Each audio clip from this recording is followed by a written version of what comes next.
Night, Friday Night Live, Saturday morning live, whichever. Thanks for tuning in. It's going to be a great show. What we on? What episode is it? 58. Bloody hell, 58. Been doing this for a year and over a year now. It's wild, right? Damn. Cheers, everyone. Congrats. Cheers, Ryoji. Tom. I'm not drinking. Okay. Dry January. Dry January. Okay. Yeah, Nice. it's fucked up. Wet February. It's going to be a great show. I love doing this. I'm in a good mood. I'm always in a good mood on Saturday morning, but especially today. A couple of new guests. I'm really excited for everyone's picks. It's going to be a good time. It's going to be a good time. Let's do the horrible stuff. There you go. It's funny, I'm actually getting a few people subscribing. That's pretty cool. There you go. All right, let's see if anyone's watching. You know what? Got to say thanks to everyone. There's no one here now, but I got to say thanks to everyone that watches every week. You know, like we couldn't do it without you. All the funny comments and like when we forget something, people tell us that we made a mistake or like correct us on the. Hey, Vincent's always the first. There you go. Cheers, Vincent. How you doing? Cheers. So yeah, audience participation. It's a big part of this show, right? So it is great, man. You know what? Robert says the Hijou Kaidan Stalin record is great. I know, man. Is it? I don't know. Has anybody heard that record? I want to hear it. I like both of those. It's pretty wild. It's like it kind of wasn't quite what I was expecting. I was going to actually show it, but I'm not ready. I don't want to like I don't want to give my current opinion of it like today. So I'm gonna I'll save it. Tune in a couple of weeks and you can hear what I've got to say about that record. But yeah, interesting. Is it along the same lines as like the SOB Kaidan?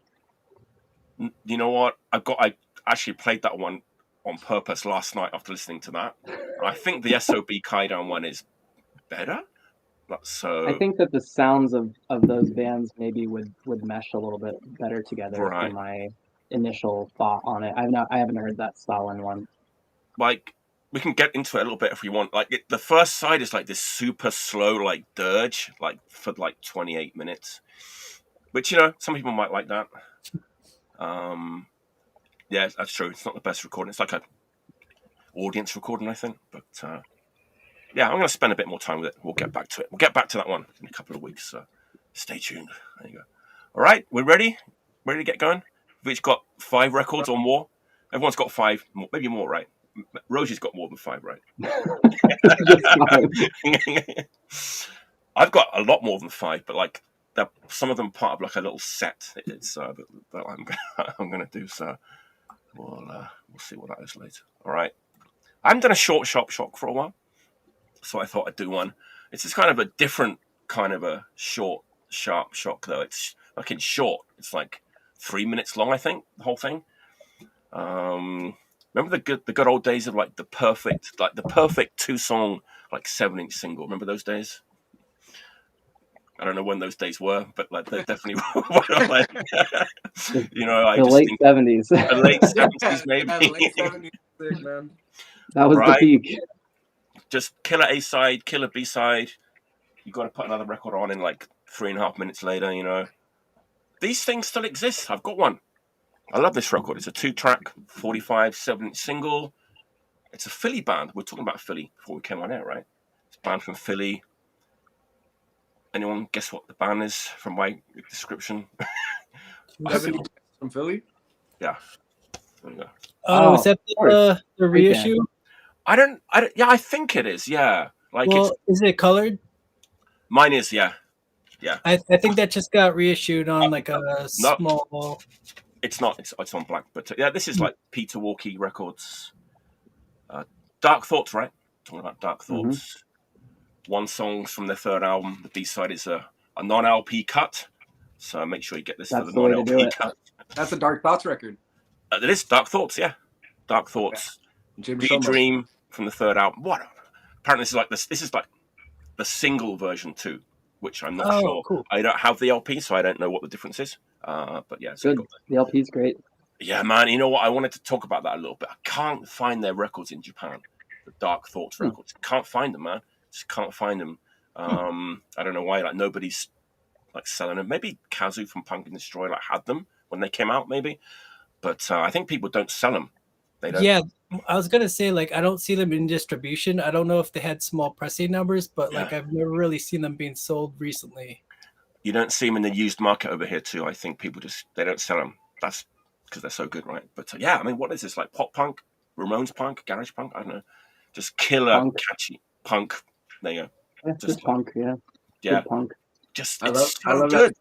I love that style of music. Oh man, it's like it's just amazing, like how good like this band is. Like every song is absolutely killer, you know. And it kind of deserves to be like on a 7-inch, like I said, like 2 perfect songs on a 7-inch single. It totally works for this band, I think. You know what I mean? It's like cool band, really good band. They had their 10th anniversary show last December. Oh, and it was great to see people going off for that. It was like packed, pretty crazy, super fun live. Who else played that? Smart Hearts and Peace Talks from Pittsburgh. Nice. Oh, yeah. And I can't remember. I feel like there was one other band too. But yeah, fantastic show. Such a good band, man. I if anyone has any spare copies of their 3 albums, send them my way. I will probably see one of the members next week. Yeah, I was gonna say. I will check.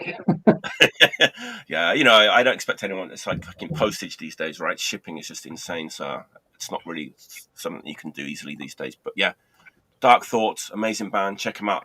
I didn't know anything about the band. There's like members of like Loose Nukes and the Delco Motherfuckers and KOS in this band, right?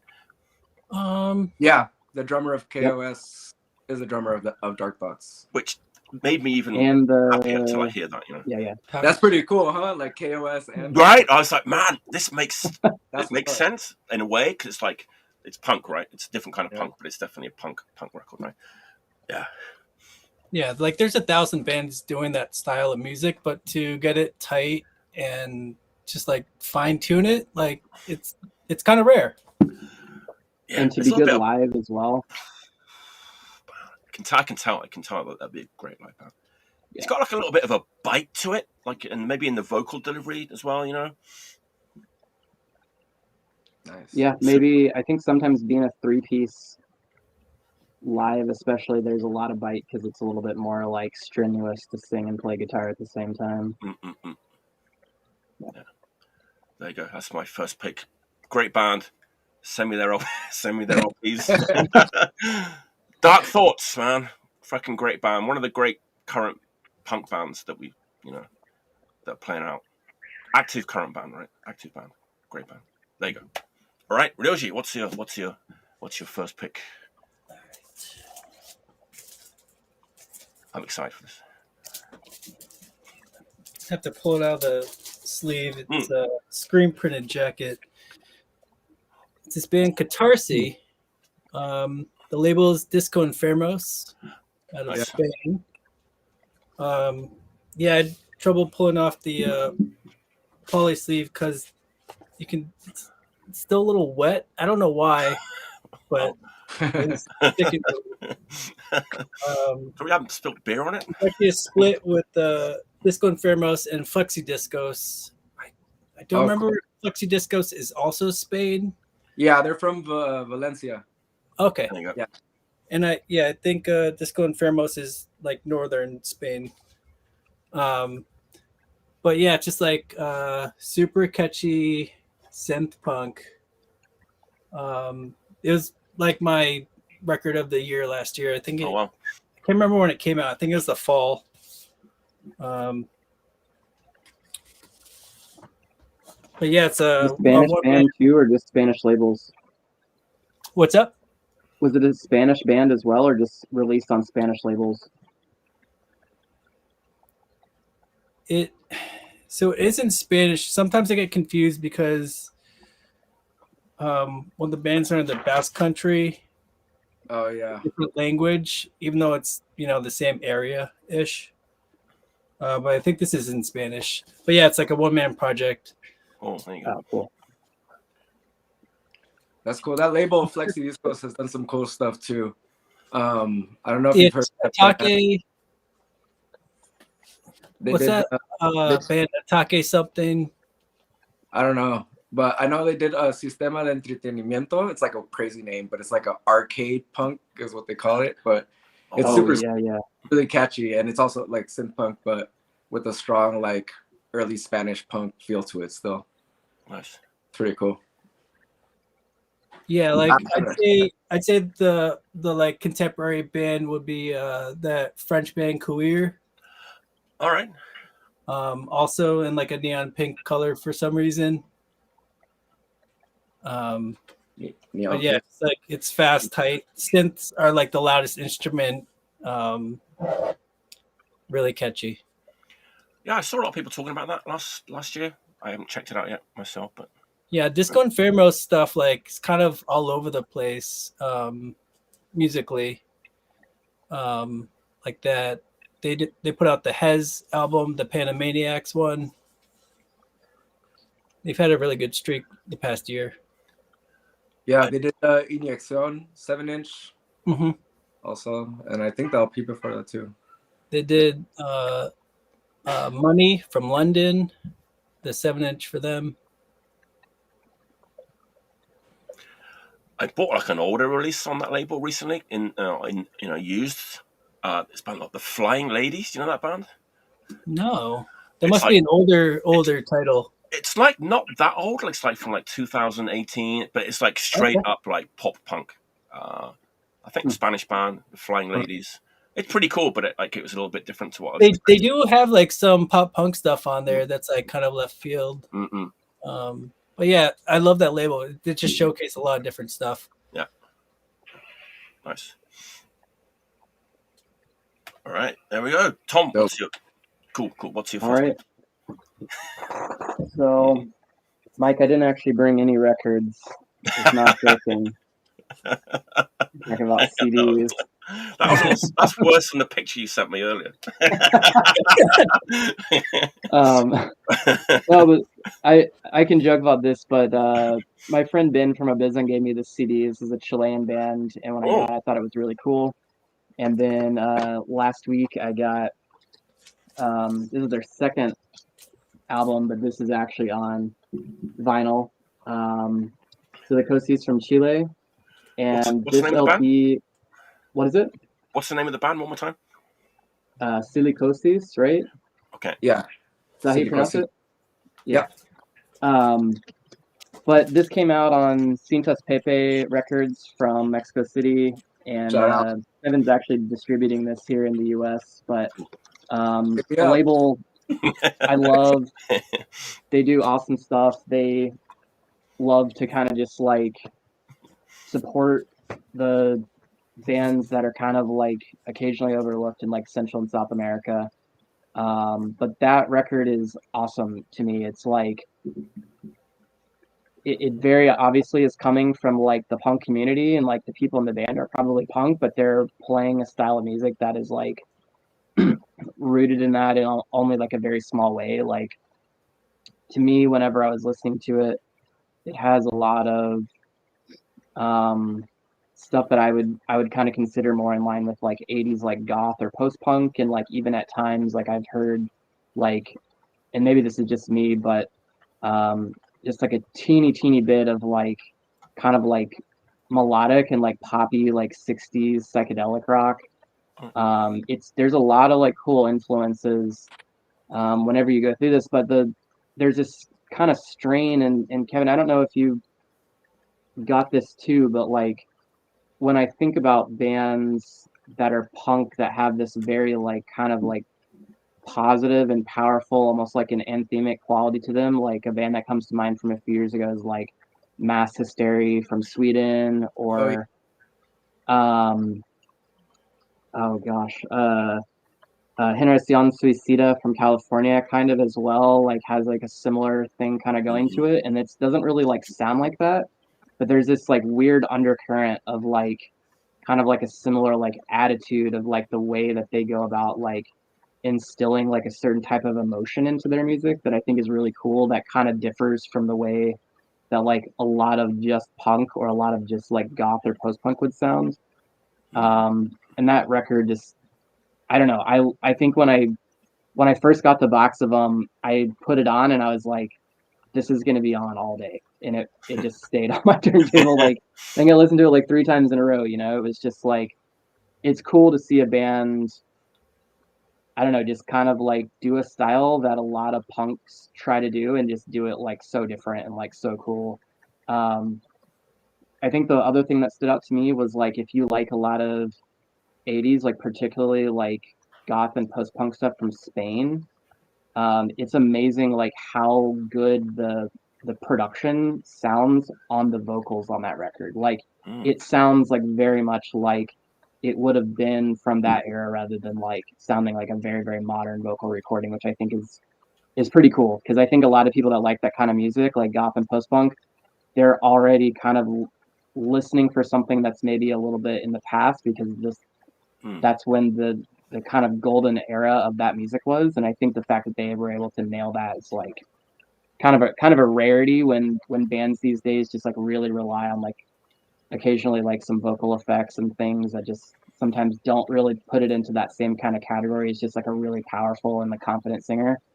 And then to record it perfectly as well is like another rarity. So awesome album, cannot recommend it enough. I'm sold.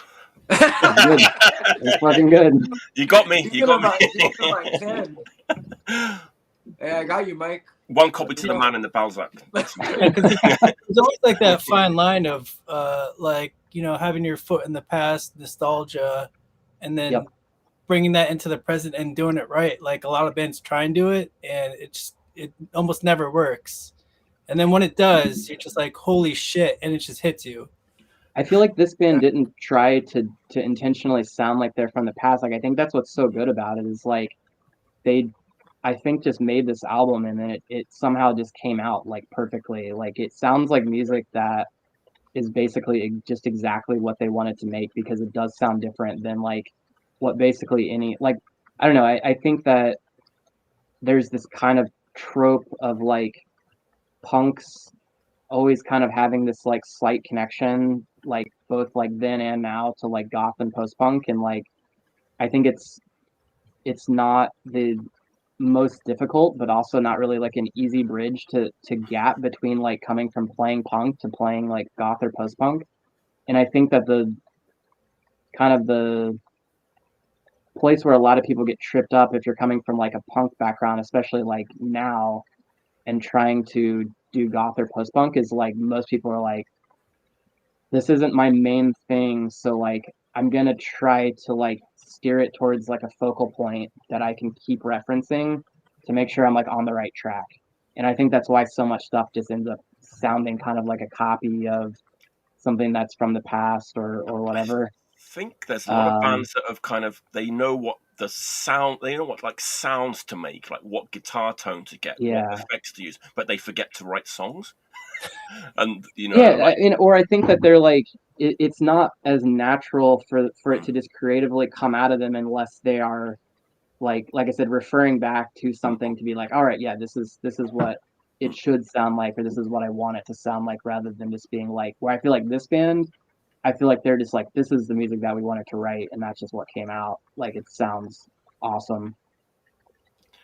I can't pick out a single like discernible like stolen riff or influence in that, but like I would almost even struggle to like classify it fully as goth or post-punk or punk. Like it's just a really cool blend of like different influences, I think, that sound really natural together.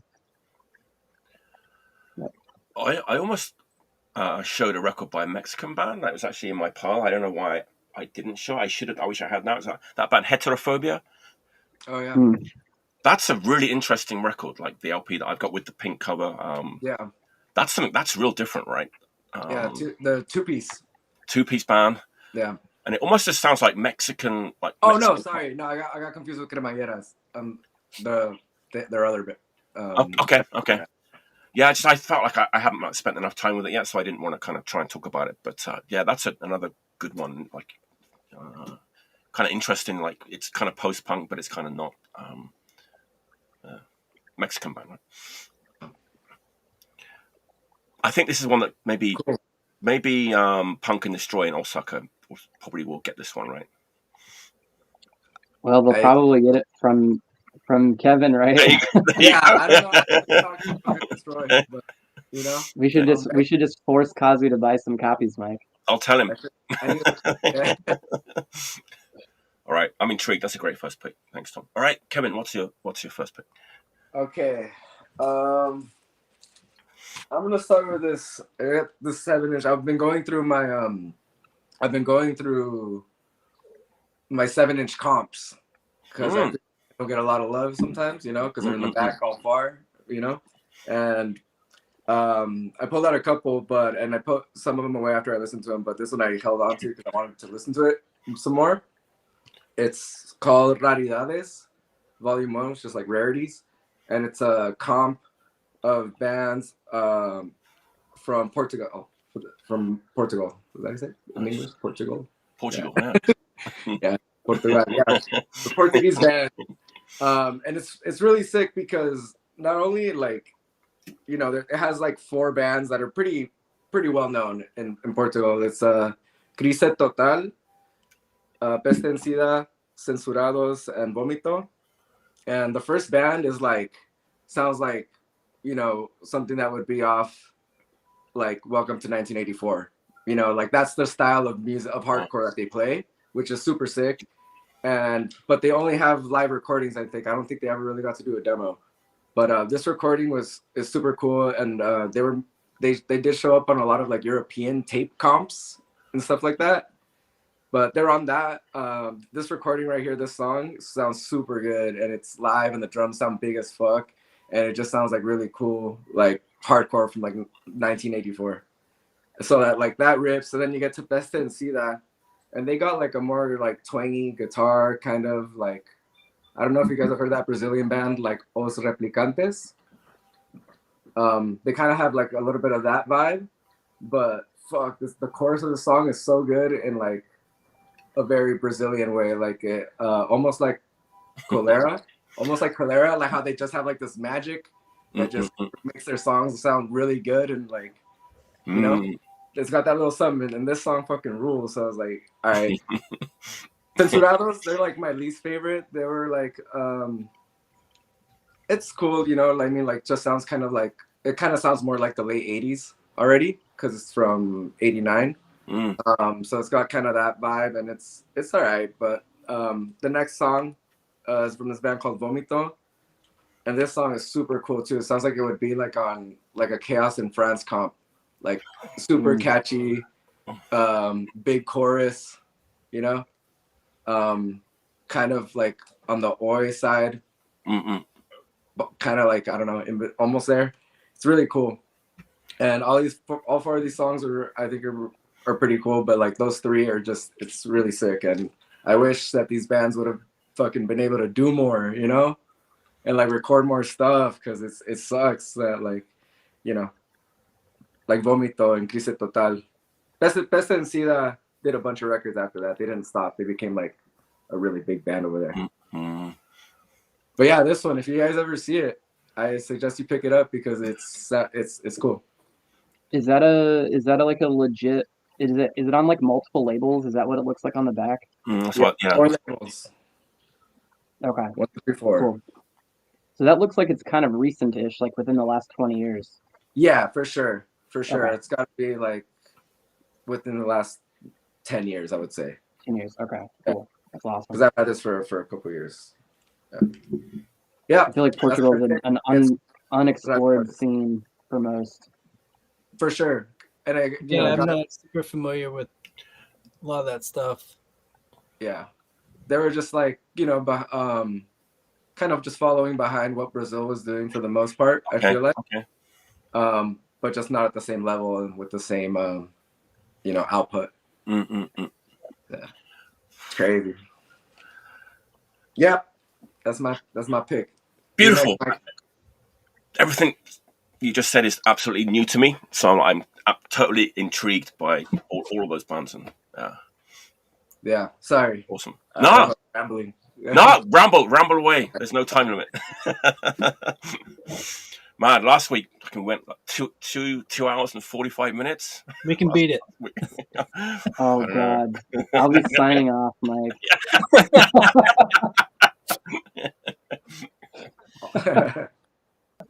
I don't think. Well, we'll see. Who knows, man? Who knows what will happen? All right, I got like it's a new-ish Japanese band that was also completely new to me. I picked this up like last week, a couple of weeks ago, maybe. It's fucking 10-inch of a current like Japanese band, and I bought it because of the label that it's on. There's a band on this label that I really like. They put out, was it last year that record came out? Talking about the Geros, the band the Geros. Oh yeah. That band, right? They're on this label, which is Debauch Mood. So as soon as I saw like Debauch Mood, on the back of the records, I'm gonna check this out because I like the Geros. Everybody know the Geros? Yeah. Yeah. It's like this like punk band from Osaka that like when Screaming Mad George like plays in Osaka, like they're his backing band. So pretty cool like band. Wotzit is the name of this band. I've never heard of that. Me neither. It's like everything is completely new to me. I couldn't find anything out about the band at all. You know that gig that's coming up in Tokyo with like fucking Deathside and Judgment and Crude and Mustang? Did that just get announced like this week? Yeah, it's already sold out, by the way. If anyone's thinking of flying in from France or anywhere, right? It's already sold out. So don't buy an air ticket. You won't get in. It's at Earthdom, right? It's Earthdom, yeah. It's like which is like or something. Yeah, it's like their 18th or 20th anniversary, I think, something like that. That's sick. It's a big old party. Yeah, it's gonna be wild, man. I can tell why it's sold out so quickly, Yeah. But like this band is called Wotzit, terrible name. But they have another band called Wotzit, and they're playing at that, which is a bit like, which do we like better, Wotzit or Wotzit? So pick your king. I don't know. It's like, but weirdly enough, that band is playing at that show with like Deathside and Judgment and Crude and Mustang. So I'm thinking, all the guys in this band, are they all like in that, old Japanese hardcore scene, I don't know. I can't get any information about them at all. The only information I could get about this band was from like Disc Union. And they wrote like this huge like blurb about this band, which they don't usually do. Disc Union, right? The record store. And they seem to be like super excited about this band. And they called them Killed by Death Killer Punk. Post-punk is what like Disc Union described them as. I don't know, And you know what? If you like the Geros, you're going to like this. It's kind of in that same ballpark, like a little bit weird punk, a little bit herky-jerky, but like great songs. The singer sings in English, and it totally works. He's like a really good vocalist. But get this, I don't get this at all, okay? So like Disc Union compared them to like early Saccharine Trust. I can kind of see that a little bit, but not really. And like the pop group, the Crucifix, I can kind of see that a little bit. The Inserts, Texas band, I've never heard of the Inserts from Texas, if anyone knows that band. Apparently they sound like the Wotzit or Warsit or whatever. And early Leather Nun, Glaxo Babies, Red Crayola, Imperialist Pigs. I don't know, they've just thrown all these names out there. I thought it was a lot. I thought it was like a really bad description, because I read that after I listened to this record. I was like, I don't really see any of that in this. It's more like the Geros, like kind of weird punk. It's just a punk record. It's a little bit like off kilter and killer band. I mean, like that's cool. I mean, it's pretty cool. I mean, it's probably impossible to find. It was like it's in the used bin. I think it's like a kind of collection of like 2 tapes they had out, put onto like a 10-inch.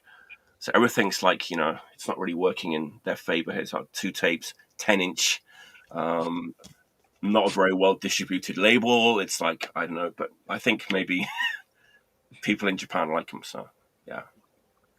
Oh, there you go. Daniel's here. There you go. He said they had a different Wotzit record at Sorry State. There you go. Wotzit? That's how you spell it. Yeah. A 7-inch with a fish on the front. That's the one. That's the one. They have one 7-inch, and it does have a fish on it. So you did have a record by Wotzit at Sorry State. Maybe it's probably still there, right? I know. I was really excited about this band. It's like, you know, a band I hadn't heard before. Well, good stuff. Nice. Never heard of it.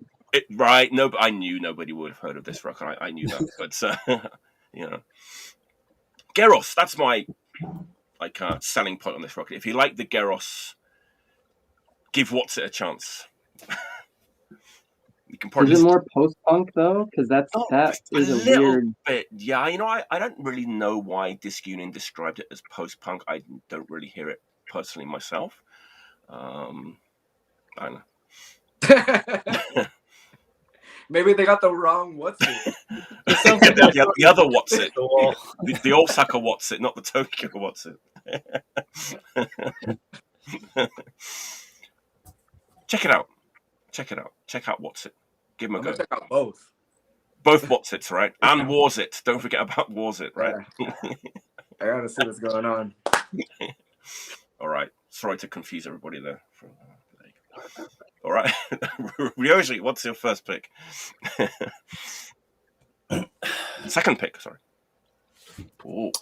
This band Civic. All right. You've probably heard them. I think they completed a U.S. tour this summer, fall, maybe.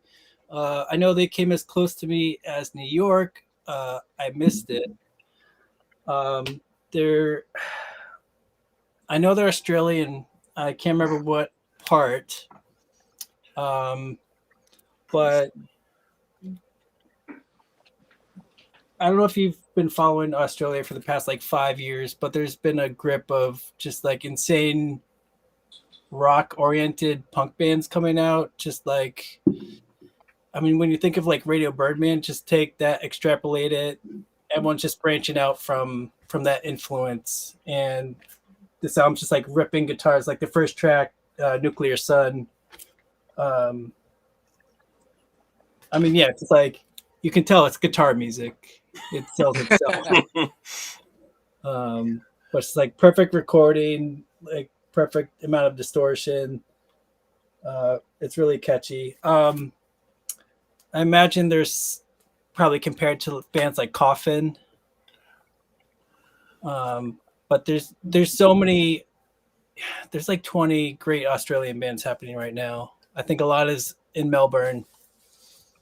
But that was this is a reissue so it's a collection of their 2018 to 2019 records. I think it's 2 or 3 EPs worth.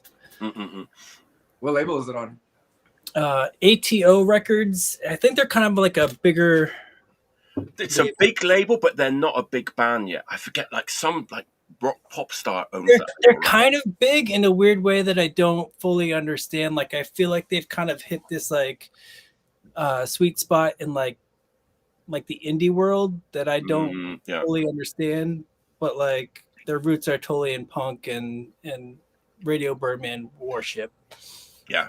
The record they put out last year I really liked a lot. It's definitely Radio Birdman style, 70s Australian punk. They do it really well. I think they're good songs. Most of their records are produced by Mikey Young, that guy from Total Control. Mikey has his fingerprints all over all the shit I love out there. Yeah, all of Australia stuff. Yeah, his name is up there with Will Killingsworth to me. I just see it everywhere at this point. You mentioned Coffin. That tour that they did they tour with other Australian bands? There was a tour I feel that went through Philly that was 2 or 3 current Australian bands that maybe kind of were of a similar style. I think Coffin played at a certain point. There's such an explosion of tours. I can't remember all of them. From the past year. Yeah. Man, I love Coffin. Coffin is different though, right? Coffin's more AC/DC, Motorhead. Coffin's great because is it their drummer that sings? Coffin helped the singing drummer, yeah. Yeah, that blew my mind, just that style of music, the way he was singing. I love Coffin. It's more like I said, it's AC/DC, a little bit of Motorhead. It's AC/DC, but drummer. Oh yeah. It's amazing. It's amazing to watch. Like he does it much better than Phil Collins ever did. What? Any other singing drummer? Oh, Snuff. Snuff had a singing drummer, right? For sure. He was actually amazing as well. So a lot of good singing drummers out there. But like, Civic are great. I know they've toured the UK like a couple of times last year, and people loved them. Yeah. I gotta check it out. I wasn't. I didn't know what was going on in Australia. Yeah, I think that's their third 12-inch because that's a collection of like the EPs, and I think they had two, maybe one self-titled LP, and then the one came out last year, and then the collection came out last year as well. But they're all across the board, like pretty similar records. Like you can't go wrong with any of them, I think. Nice. Yeah, good band. Good like I don't know. They're like a Friday night, Saturday night band for me. You know. Yeah. A few beers, AC/DC, Civic. You know. The Saints. You know. That's pretty much every night of the week, though. But hey, in February, that's what we need. The only night that isn't like that is Sunday. We've got Sunday night punk that we invented on this show like a couple of weeks ago.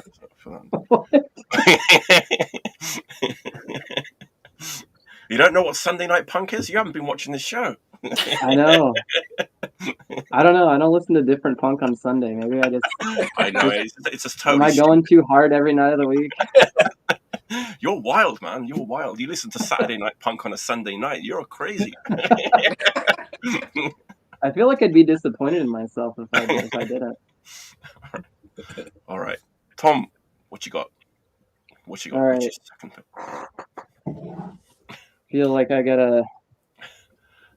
Feel like I've shown some pretty bad or interesting records on this show. Hey, welcome to the club. So I feel like maybe this is one I probably wouldn't have picked it unless I just had it out this week and played it multiple times. It's really kind of like a one-hit wonder, but this is a French band, Zero de Conduit. I actually don't know if that's how it's pronounced in French, but that's kind of what it's looking like here. But I'm hoping I can get it to focus. But the people in this band are literal children. Yeah, I mean, they're super young. They're like, probably 12, 13 years old. I mean, on the back too, it's like kind of hard to see, but I mean, these are like. Look at how big the microphone is in his hand. It's like, but it's really great. I mean, the one hit wonder on it is Je suis mort, which means like I am dead. It's basically this like them repeating like that for almost the entire duration of the song. Like the lyrics are like really kind of juvenile and goofy. It almost makes me think of like a record like the Silver. It's like, why did they let these kids into a recording studio? Like, it's obviously not like super, super good, but it has this like really kind of like pure charm to it. That's just, I don't know. It's really enjoyable to me. Like the vocals, like they sound like children. Like there's nothing, just like really professional or like mature or like, wow. This sounds like the first thing that these kids like ever played on or recorded. Like it's and it may also be like a punksploitation thing where this was like a group that was like put together to cash in. I feel like usually it's like from that era it's like, oh, this Plastic Bertrand was like super popular and now everyone's trying to do their own like cash grab, like let's make a punk-ish single and see if it sells 1 million copies like Plastic Bertrand. But kind of a cool record. It's not super hard to find, but it's like also not super, super easy to find. I have a feeling it's probably like a $15 or $20 record. It's not like a super, super rare, obscure or anything, but it's a cool, fun one. Has a great like European picture sleeve. I feel like there's like a real knack for picture sleeves from that era, from like mainland Europe, where they had some really, really good picture sleeves. And yeah, just a fun record if you want like a kind of like a weirdo one every now and then to pull out. Like that's a great one to have in the collection. It's just kind of a fun, like, yeah, let me listen to these fucking 12-year-old kids try to sing a punk song. You saw that, right? Like, you saw that. We need more of that.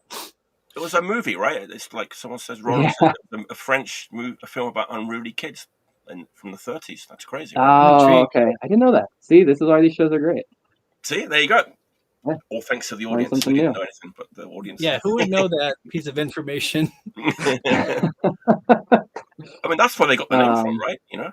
So maybe, oh, they had to have got it from that. Yeah. I mean, yeah, that has to be what it's from. But yeah, cool record. If you like, I guess if you like French stuff, early French stuff. If you like, I guess, weird novelty records, or if you like any general like possible punksploitation. I have a feeling it's probably like a definite punksploitation record, but I just don't know a ton about the history of it to know for sure. But or even if they have other records, I have no idea. Like I said, that's the only song I think I was ever exposed to and really know. But yeah, it's a fun record. There's a couple punk records where it's just little kids. I think it's cool. Like there's Cavernícolas from Spain. See, I don't know this one. This is gonna get looked up like immediately. You want to do it now, don't you? You want to do it now. I want to do it now, but I won't. Don't do it now. Place your bid. From Spain, and they're little kids. And then there was one, I'm not 100% sure, but I'm pretty sure. DZK, which DZK. Oh yeah, I do know that one. Yeah. Okay. Wow. Totally. Little kids and bands. I'm sure there's more. There's another one. It's a little different. Go ahead, Tom. Go ahead. The one that's hard to tell is that is like that band Niece's Noter. They apparently were like 13, 14, but like they sound raging. Like it's so good. But they were like, I guess like the younger like kid brothers of like some. Anybody know what the more established band that they were like the younger brothers of supposedly? I don't know. Maybe somebody. Let us know in the comments. Let us know in the comments. Yeah, I was going to say like Security. Oh, interesting. They were super young girls, right, from Kyoto or Osaka, putting out records on Alchemy. Talking about Alchemy records. That just got reissued last year, right? Yeah, they reissued all the old Security stuff. They were super young, not like 11, 12, but like 16, 17 maybe. They were like runaways, right? Runaways from school and stuff. I just recently heard about that band. They're cool. The second record, the one that they reissued. I'm going to pick them up, actually. I meant to do that last week, but I think I'm going to pick those. I can probably find the originals, but pretty interesting band that's been forgotten a little bit. Security. Was there any stuff on those reissues that is not like that hadn't been published before? Isn't one of them that? Isn't one of them like that? Isn't one of the records like unreleased stuff? I'll have to check into it, but it was like in the back of my mind when they came out. I was like, I need to check if there's any unreleased stuff on it. I never got around to doing it. I was gonna try to carry them, and then I never ended up stocking them. You know, they had like really like for the time really like shocking lyrics in Japan. Like they weren't banned, but they were like very controversial lyrics about like sexuality, like female sexuality and stuff, sung by like runaway school kids and stuff. It was quite a controversial band at the time. Yeah. All right, Kevin, what's your second pick? All right. He did, yeah. David Hopkins did bring them to the US. He did. Rest in peace, David. David passed away last year. All right. This is a band called Cathedral of Tears. Have you guys heard of this? No. So, I'm intrigued. This is pretty cool because I'm from Orange County. So the singer this is like a synth pop kind of record, and it's Jack Grissom from TSOL. Oh, on it, and it's also got Mike Patton, who played in Middle Class. Wow. Yeah. That's cool. What year is that from? 84 Enigma. Wow. That's probably great. Right? It's I'm really like cool. super excited now. Like I'm because I'm thinking about like later era TSOL, and I was like, if it was from like the late 80s, maybe this is not a record I would be singing me into. You don't like late 80s TSOL? What are you talking about? Sorry, Actually, carry on. Dance With Me is my cutoff. I can't go after that. What? What are you doing with your I life? know. I go all the way to what's it called? Disorder? What's it called? Something like that. I don't Hit know. and Run.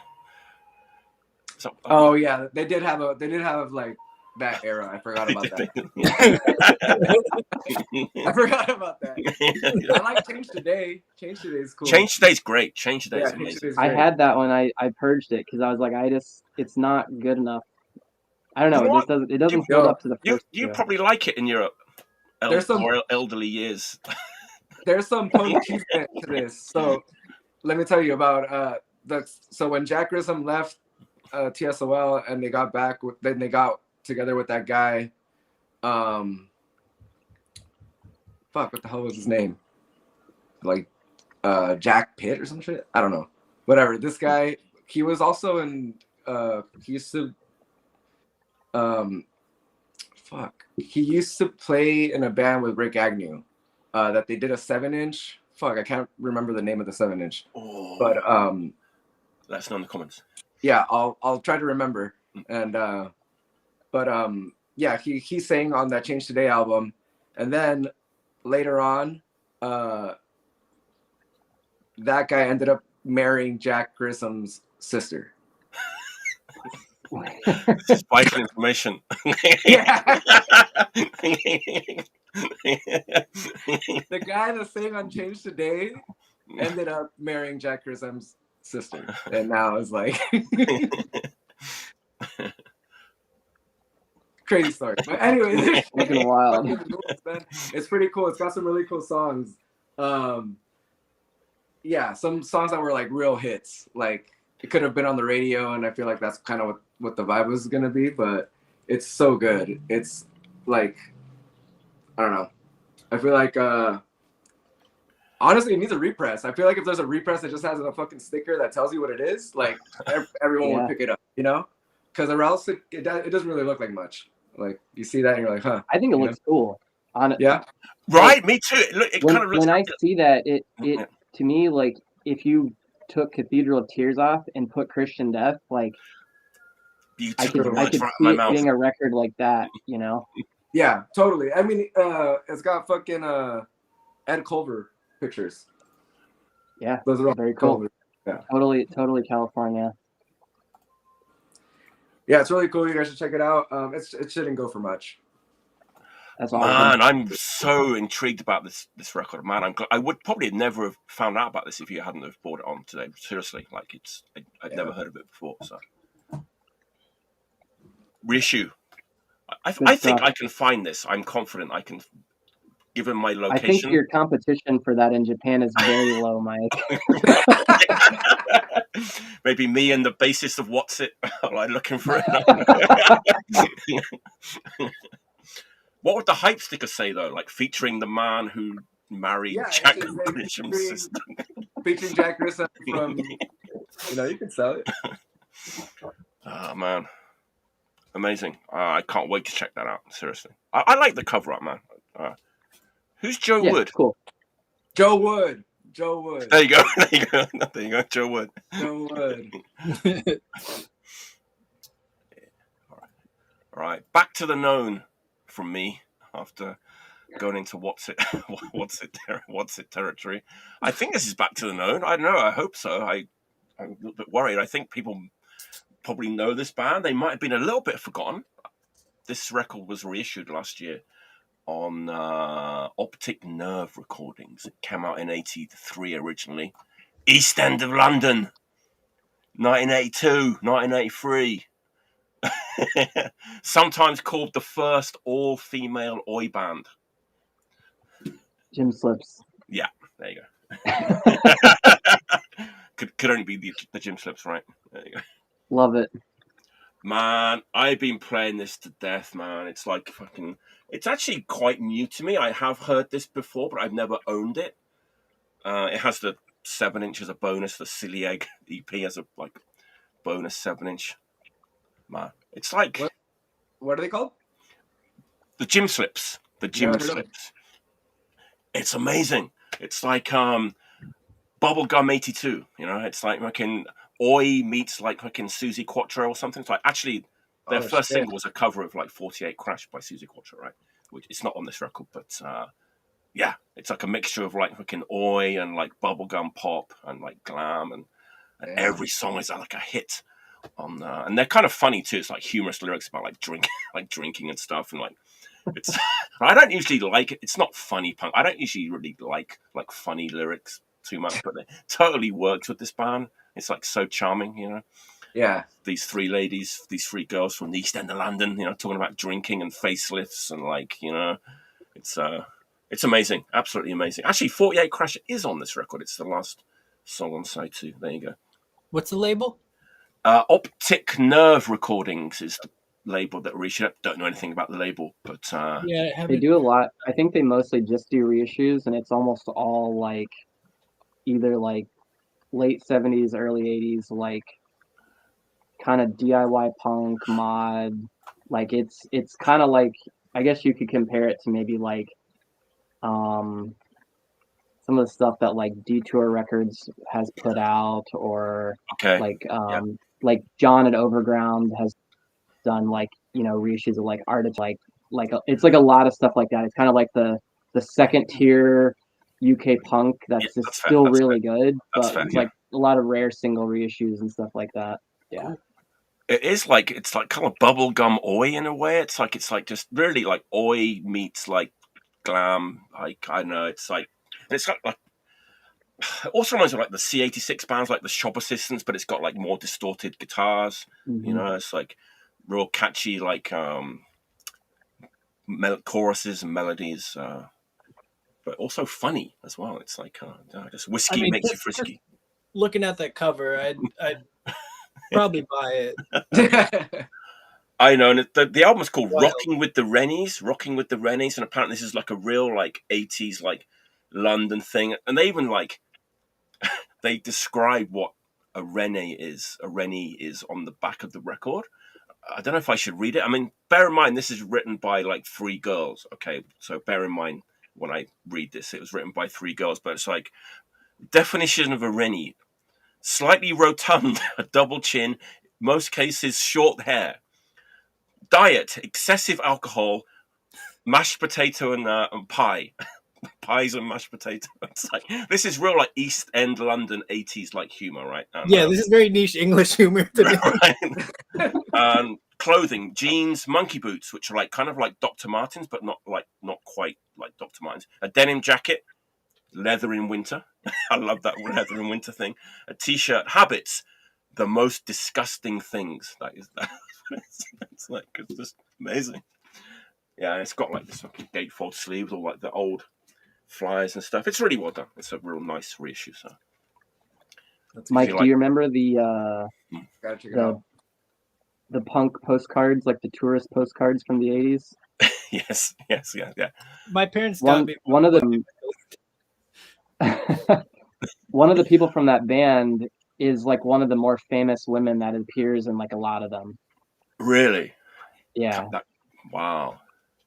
Yeah, I don't think she looked exactly the same during the Gymslips, but it's like around like 85, I think, was like the era where she was singer? Really, I don't know. Her name's Karen. Okay. Because they did go more goth in the mid 80s with a different lineup, and that era is really good too, though. I've got to say, definitely more along the line aesthetically of like the way that she looked. Yeah. It's a great punk record. Like, just so much fun. It's a real fun record, you know. It's like, if you're feeling a bit down, put this on. It'll cheer you up for sure. I think more people are into this than I thought, because whenever I stocked that when it came out, they all sold within like 2 or 3 hours. Nice. In my web store, and I was like, I was expecting those to be around for a while, and then I couldn't get any more. So I think it did pretty well. That's good to hear. That's good to hear. Yeah. I was kind of, as usual, I was questioning my own tastes about this, so it's good to. No, it's great. It's great. It's great. Definitely Every week I'm like questioning my own tastes, but yeah, great stuff. It's like a female equivalent of toy dolls or something. You know what? I was gonna say that it's not like that at all. You know, it really. I mean, not musically, but I was tempted to kind of just because it's like it's funny and like wacky, a little bit kind of goofy and like but the music is like totally not like the toy dolls like at all. No, thankfully. Yeah. You don't like Nelly the Elephant, Mike? I like the original. Whoever did like the original of that. There you go. Okay, Ryoji, we're on round 3, right? Round 3. All right, here's one you've probably not heard of.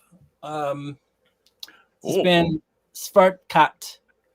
They're from Stockholm.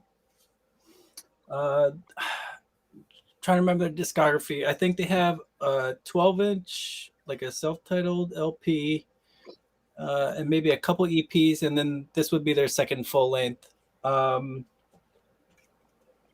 on this label called Adrian Recordings. I've searched their catalog.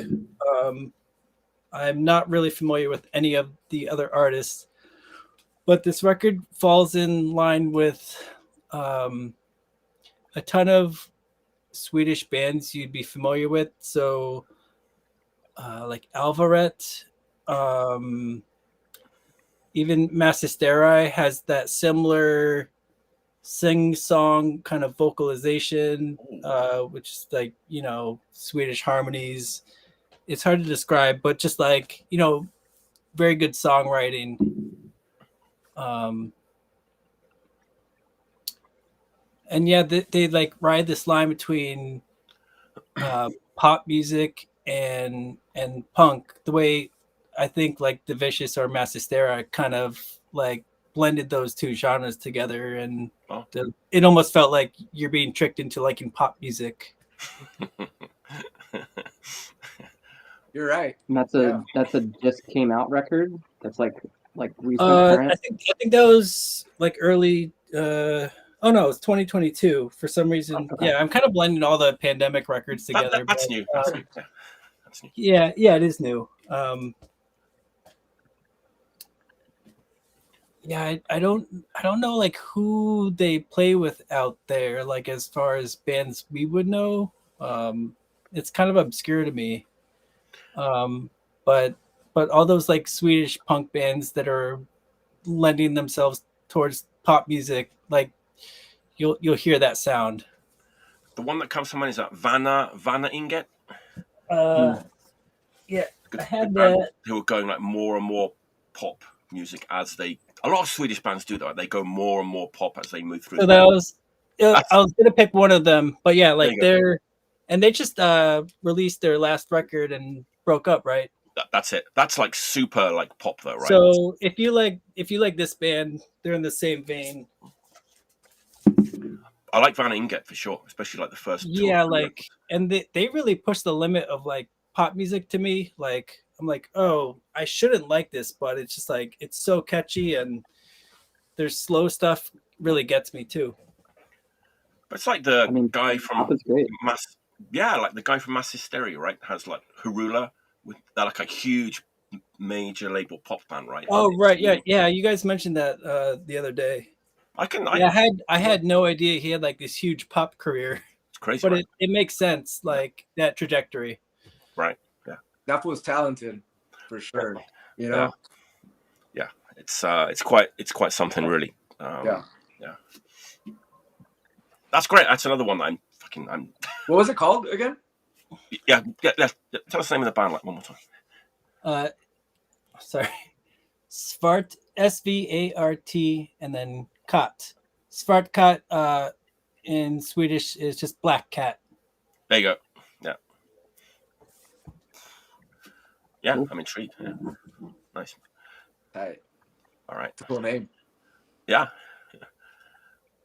All right, Tom, what you got? Do this one here, just because this has also been on my turntable a ton this week. is actually the only record I've bought so far this year for myself. But this is the Maids 7-inch from 1979. I think they're from like San Francisco, but it's definitely, I guess, what you would consider like in the KBD category. I can't remember which volume it got comped on, but it's definitely at least one of the songs of the two is on one of the KBD comps. But it's really cool, like just kind of super catchy and like pretty poppy. Not really like a ton of edge to it, like punk, just like very simple punk.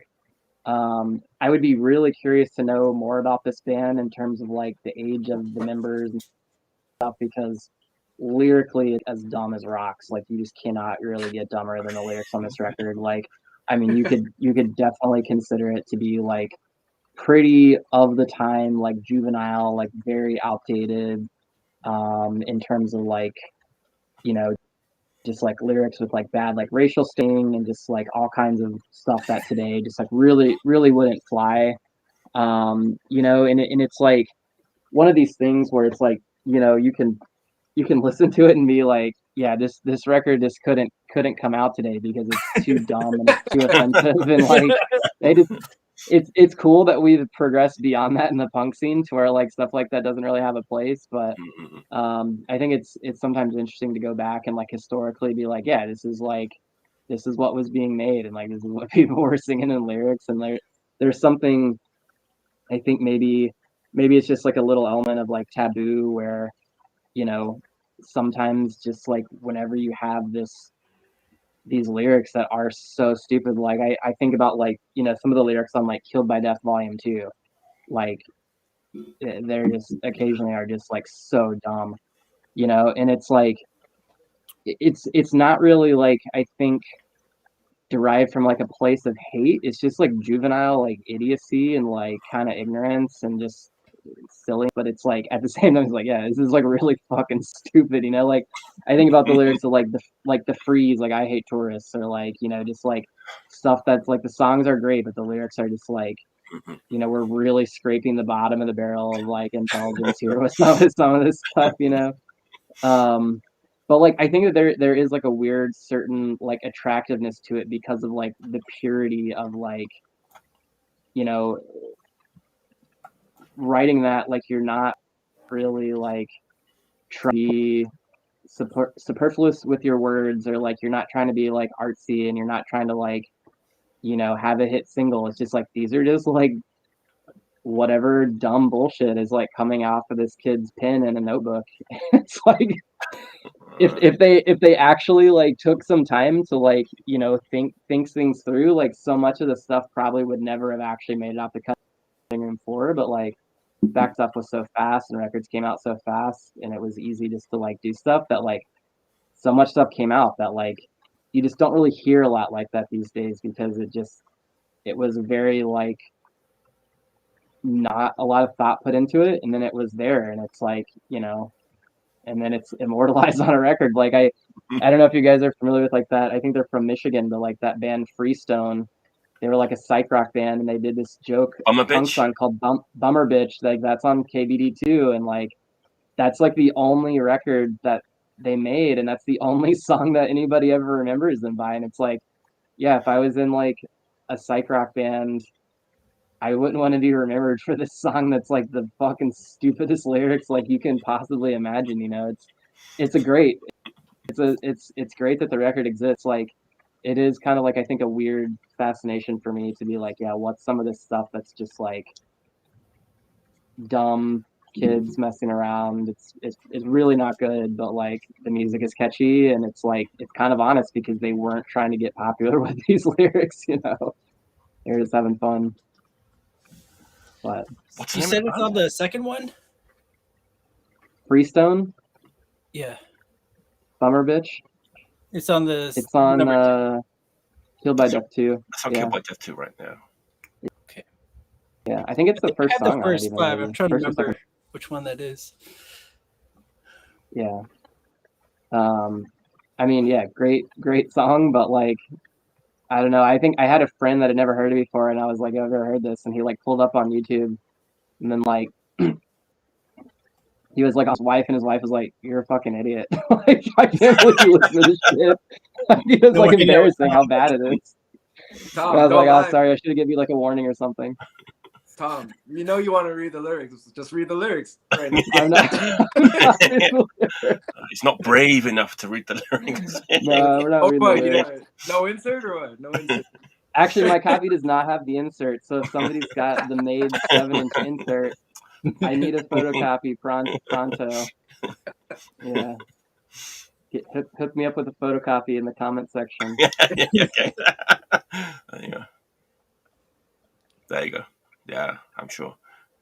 I mean, I think that is the only Freestone record, though.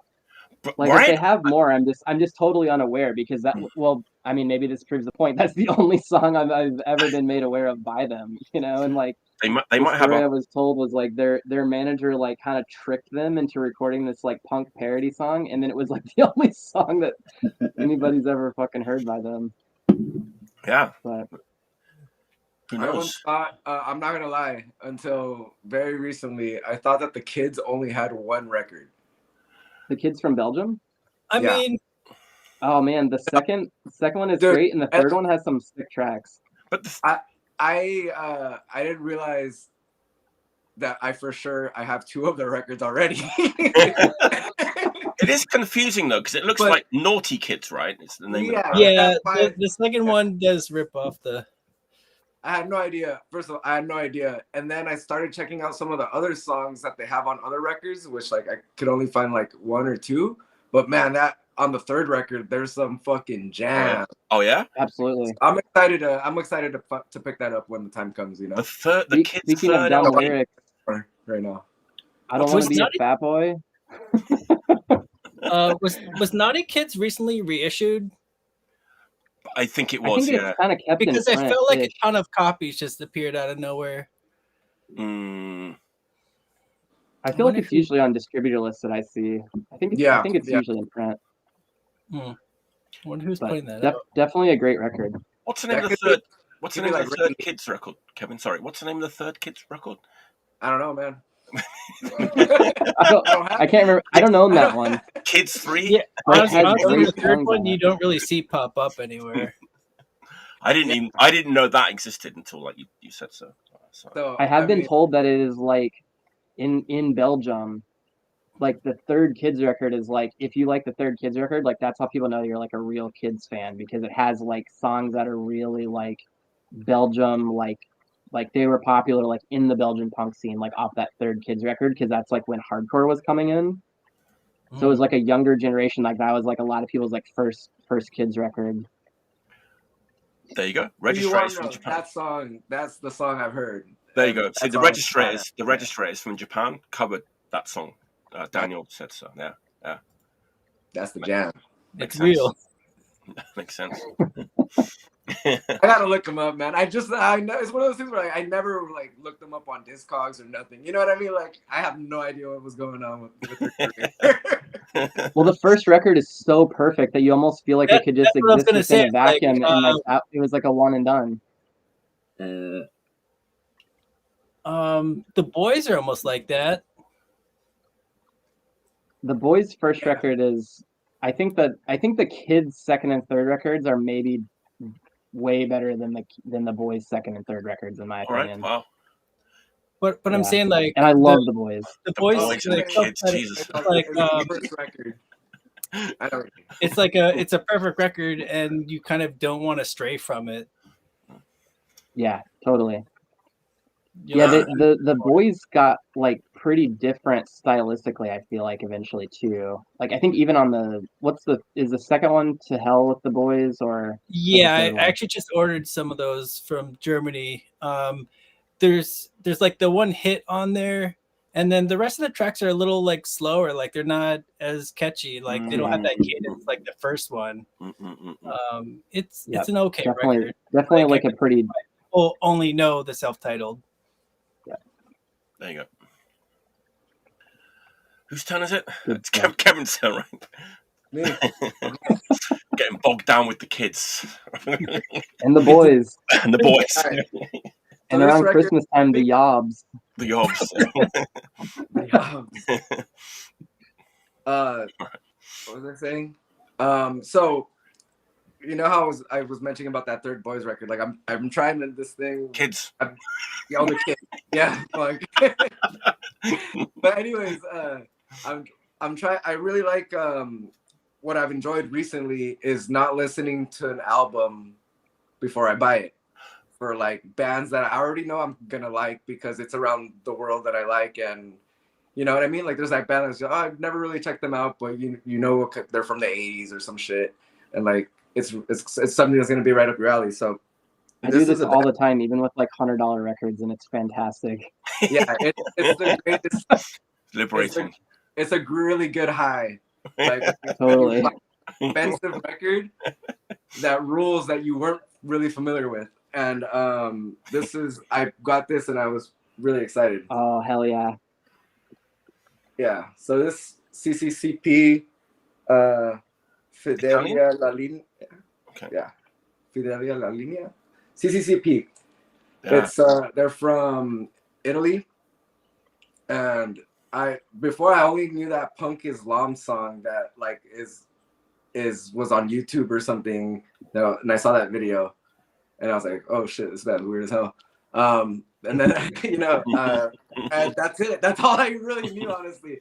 Other than like some songs on comps, which is kind of a lot. So yeah, so when I saw this like at this record store called Record Safari in LA. And I went with my friend, and I was kind of getting rid of some reissues and stuff that came out that I wasn't too like happy about or whatever. I didn't care.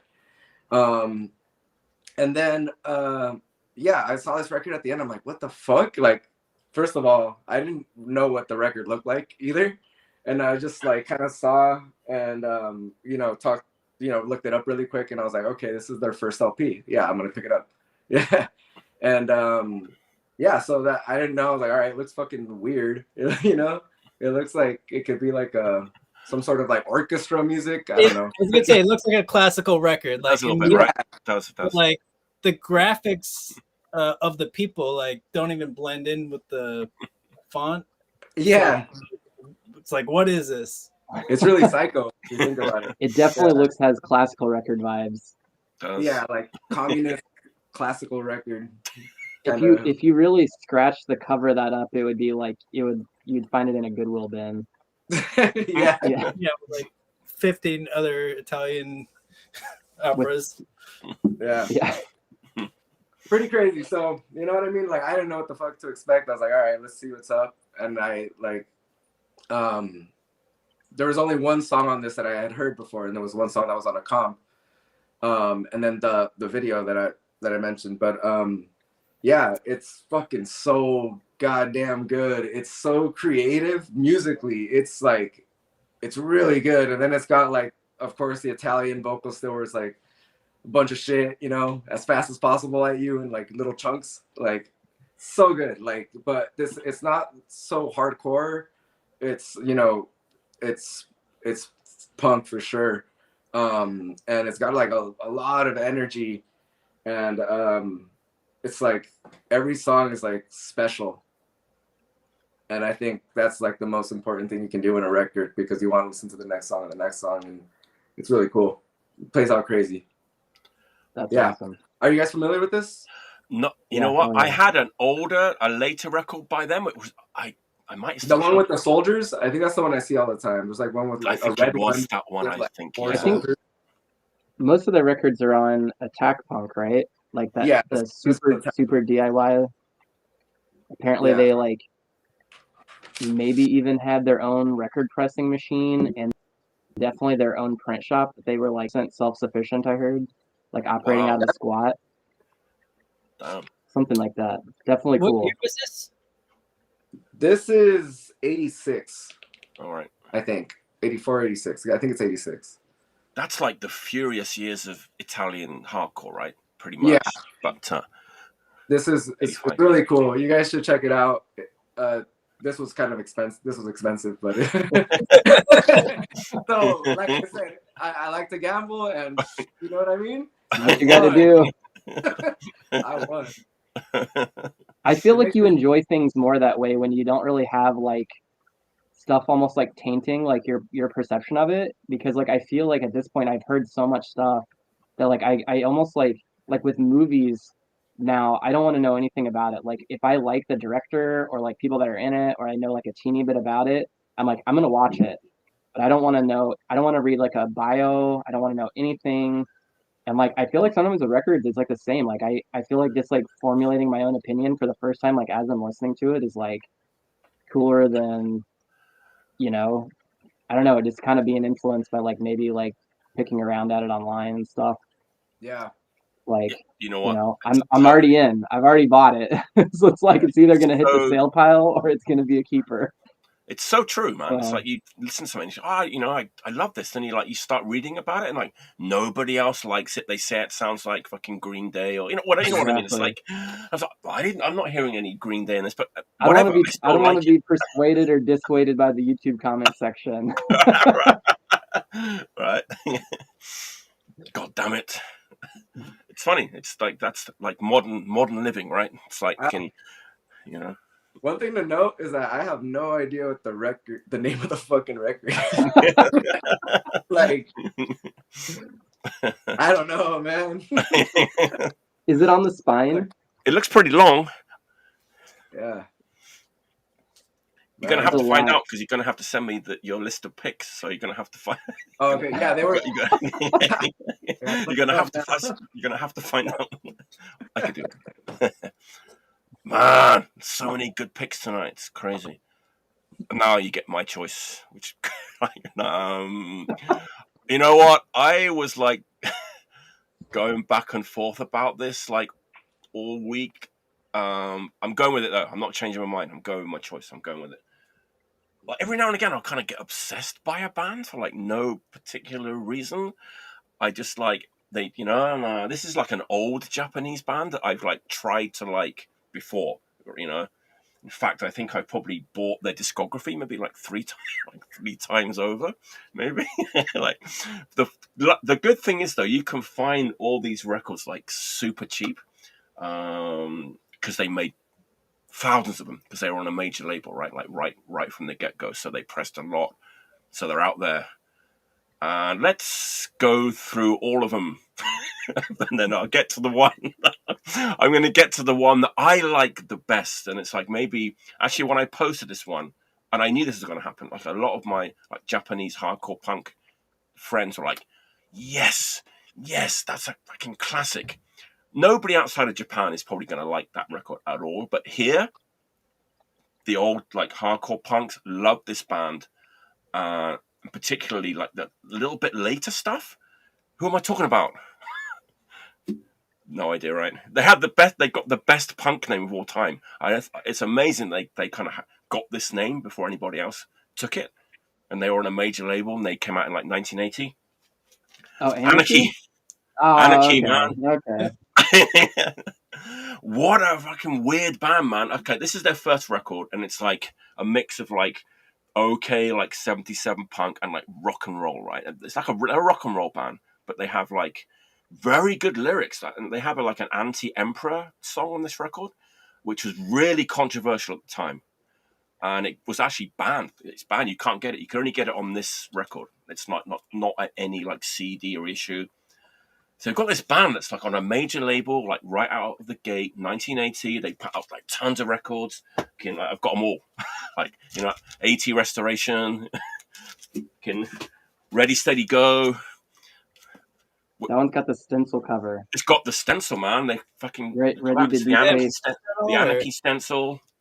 Oh, it's actually stenciled. Wow. Yeah. I upgraded my copy of that one time, but I struggled with getting rid of the old one because somebody had actually painted. Yes. And it had white paint on they had like from using it, yeah. I got it in like a dollar bin, and then I was like, I should maybe keep this one too, but I was like, I can't. Too much space. I've become like obsessed by this band, like, and I want to kind of go back in the time machine and find out like what the public perception was of this band, because they were a big band, they were really popular, right? And they have a kind of different vibe to like the Blue Hearts, or also like one of the big like major label Japanese punk, but it's like a different vibe to this band. I feel like it's like a more like working class kind of a band, maybe. Who, you know, like I don't know, like runaway, you know, like delinquent teenagers, like, you know, maybe didn't actually like punk, but they liked like bands like Anarchy, who are like, I know. I think they had to have liked punk because there's a ton of covers on the first record. There's a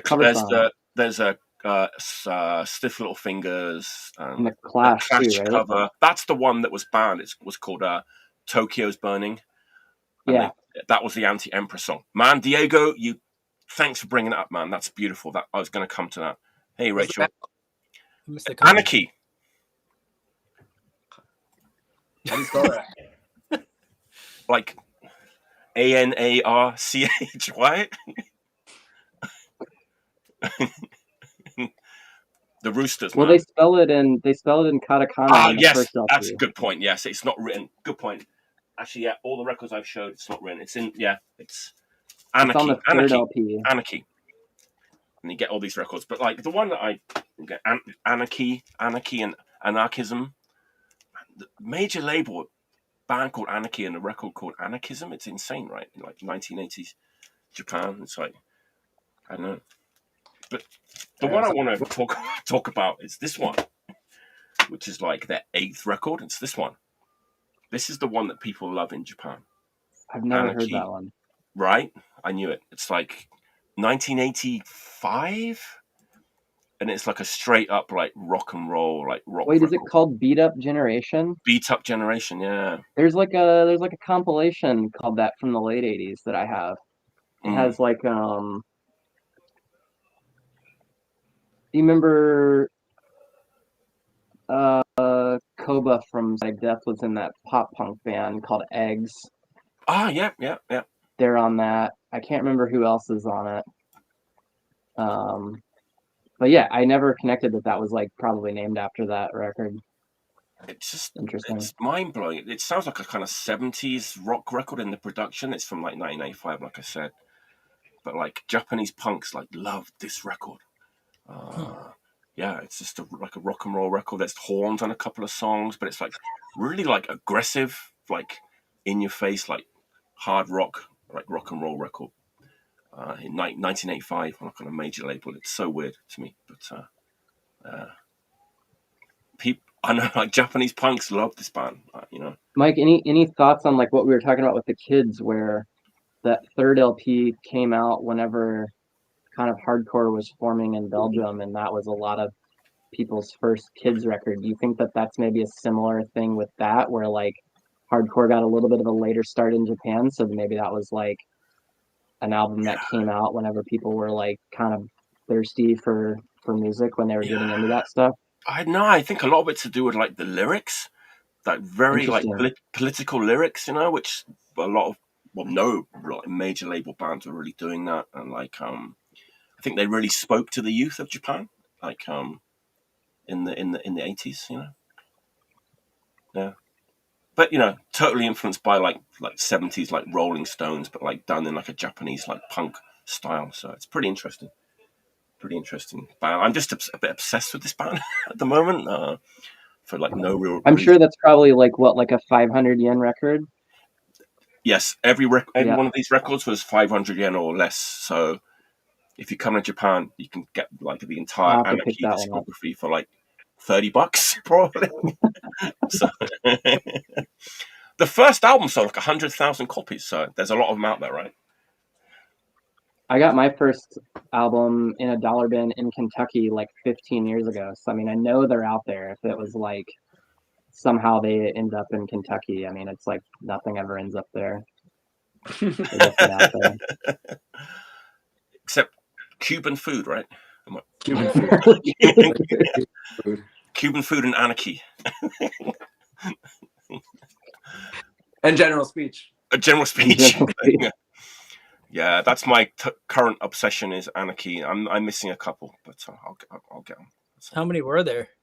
There's a lot, like past. There's more right into the 90s, and I don't know if I want to go that far. Like I'm missing like one more from the 80s and then the live album too, right? Aren't they still a band? I feel like I would see like within like the last 5 years, like, you know, bands that we would know that would have like support slots of them. Yes.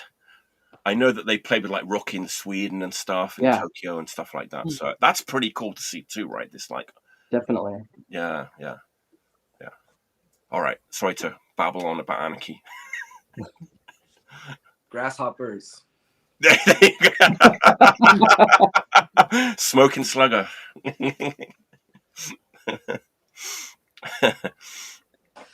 You know what Rocky in Sweden means? And like it's like Rocky is like Moroccan, right? And then the Sweden is actually Sweden, which is water pipe, right? So that's why they're called Rocky in Sweden. It's like Moroccan and the water pipe. Anyway.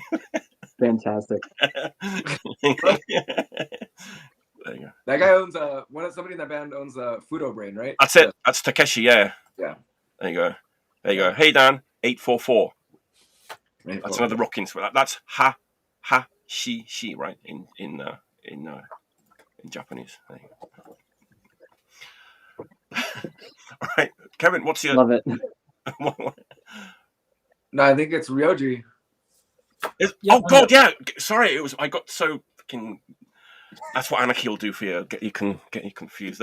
Ryoji, what's your next pick? You Lay off that Rocky in the Sweden, Mike. Yes. Yeah, I'm going to stick to the episode. Cheers. All right, Ryoji, what you got? TV Crime. Good name for a band. Yeah. Yeah, that looks cool. It does. I can't remember how I found this record. I know that Static Shock put out, I think, their first 7-inch. I don't have a timeline for the band because I kind of caught them after. I think they've been on hiatus. I think they have a show coming up in London eventually, but for the most part, they're kind of done.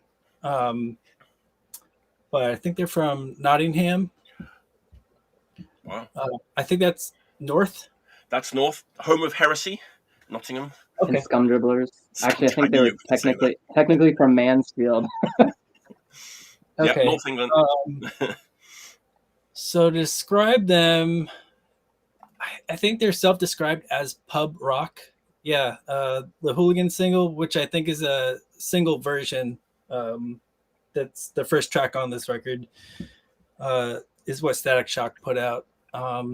But yeah, they describe themselves as pub rock. It's just like pub rock, man. It's just rock and roll meets punk. Mm-hmm. And this hooks. Yeah, they sing about, I don't know, it's just like I don't know even what they're singing. I think it's a lot about football and the working class, typical Brits, just drinking.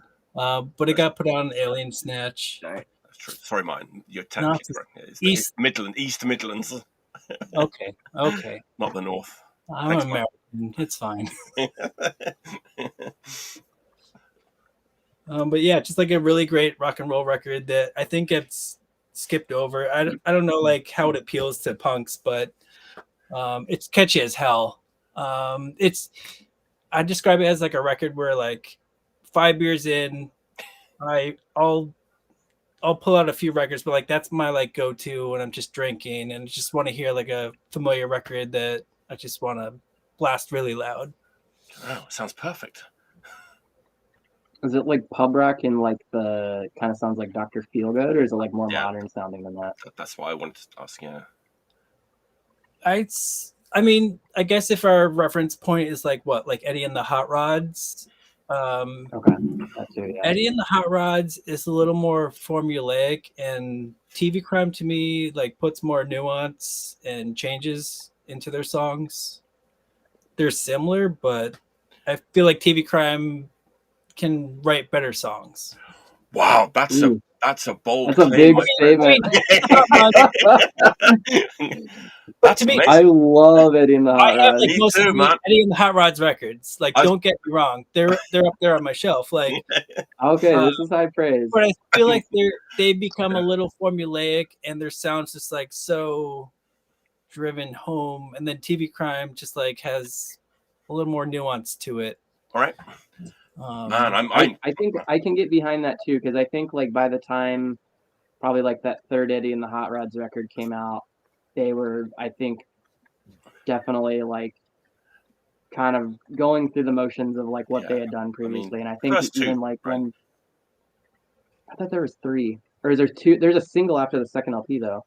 I'm just like my 2 favorite, like the first 2, and I don't remember what the third one is. Is it Fish and Chips, Thriller? What's the Fish third and one? Chips, and then is there Life on the Line? Life on the Line is one of my favorite records of all time. That's it's so good. It's like so I don't know the sequence of them at all. No, but that's the second album. Depression.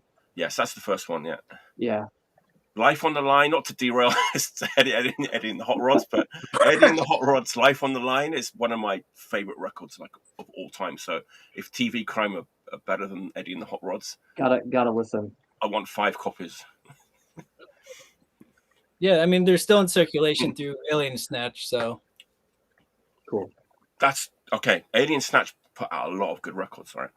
Alien Snatch, like every 5 records they have a banger, and I'm like, I want a million copies of those. And then they put out some kind of like okay garage punk and stuff too, right? So yeah. They reissued the Testers double LP, one of the best like forgotten American punk rock groups of the 70s, I think. Phenomenal. Testers. I don't have that, but the Testers are really sick. So good. There's like a full album of this like absolute fucking hits that never got released, and it just blows my mind that somehow. What label is this? Alien Snatch. Alien Snatch, yeah. They're a German label that kind of focused on garage rock, but it's like garage rock, rock and roll. Testers too. That's cool. They put out the Alvida 7-inch. I know what you're talking about. Yep. I'm not familiar, man. I feel like I'm missing out. Me too. I'm like, I want to finish the show, so I want to check them out. Better than Eddie and the Hot Rods. I can't wait. Not better. TV Crime. I thought it was going to be like I just assumed they got their name from the Black Sabbath song. With Dio singing. That's what I thought of when I saw TV Crime. That's what immediately came to mind. Nice. All right, Tom. All right. I just realized I didn't. My 5th pick, I don't have, so I'm gonna have to go grab it after this one. But this record is phenomenal. It is a definite go-to. I keep it out all the time because it is an absolute banger. But like this is, for those that don't know, Miss Brukarna, like late 70s into early 80s Swedish band. This is the kind of like retrospective discography that came out a few years ago. So there's like all kinds of photos. Came out on Scramble Records. But this, in my opinion, like, people want to say a million different things about like Swedish hardcore, but like that band to me is like, that's day one of Swedish hardcore. Like they were playing so much faster, so much more raw, like than anyone else at the time. And like, even when you go into like listening to bands that came out like 5 or 6 years later, they're like, especially like I don't know the Swedish name, but like Mob 47 and like Crudity and like stuff like that, like all that, like what you would consider like the very like classic Swedish hardcore sound, like you can trace that back to like Miss Brukarna. Like I feel like it's just, that's like the genesis of it. And like, people can argue about Shit Lickers and Anti-Cymex, but like those bands just weren't playing that style in like 78, 79. Like they just, it's like no contest. And like those are great bands, but like that to me is just like phenomenal. And that collects kind of like some like some tracks that they did release on vinyl, but then like the real beauty on that is this like actual like cassette album that they released, and that's on the B-side called Kriegets Gentlemen. And it's just like, if you have not heard that and you like basically any of your top tier like classic Swedish hardcore, like it's gonna blow your mind. Like I mean, I remember the first time I heard that, I was pretty far into listening to like stuff from Sweden, and I was like, how the fuck has nobody ever recommended this to me? Like this is literally like the greatest thing I've ever heard. And it's like at this point to me, it's like I would probably put like my Swedish hardcore ranking as being like in a top 5 with like Head Cleaners and like Shitlickers and Anti-Cymex. Like Miss Brukarna is like up there in like that top, you know, tier of just like these are the best bands that ever came out of Sweden.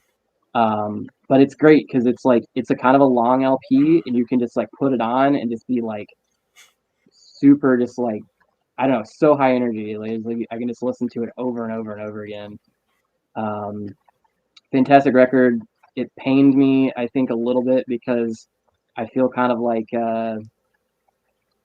not like the only person, but like I know that there's like a few people I'm friends with that like they all love Miss Brukarna, but like I remember when that record came out, like a year after it came out, Ebullition Records sent out this email that was like, these titles are being like drastically slashed like on their prices, and they had like 100 copies of that LP marked down to literally like $5 a piece. And I was like, no, like I bought so many of them and they still didn't sell through General Speech. And I was like, why? Like this is the greatest fucking record. And like I don't know if the art is like something that people are not into, but I'm like, you cannot buy a better hardcore record, you know, for $5 than that. Like it's so good.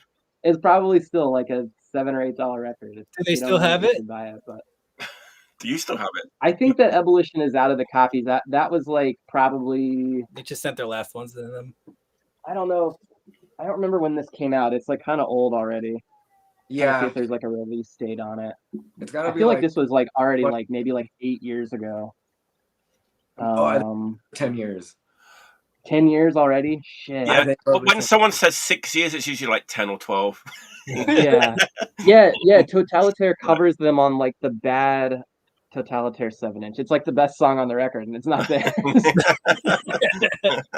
But yeah, it's an amazing record.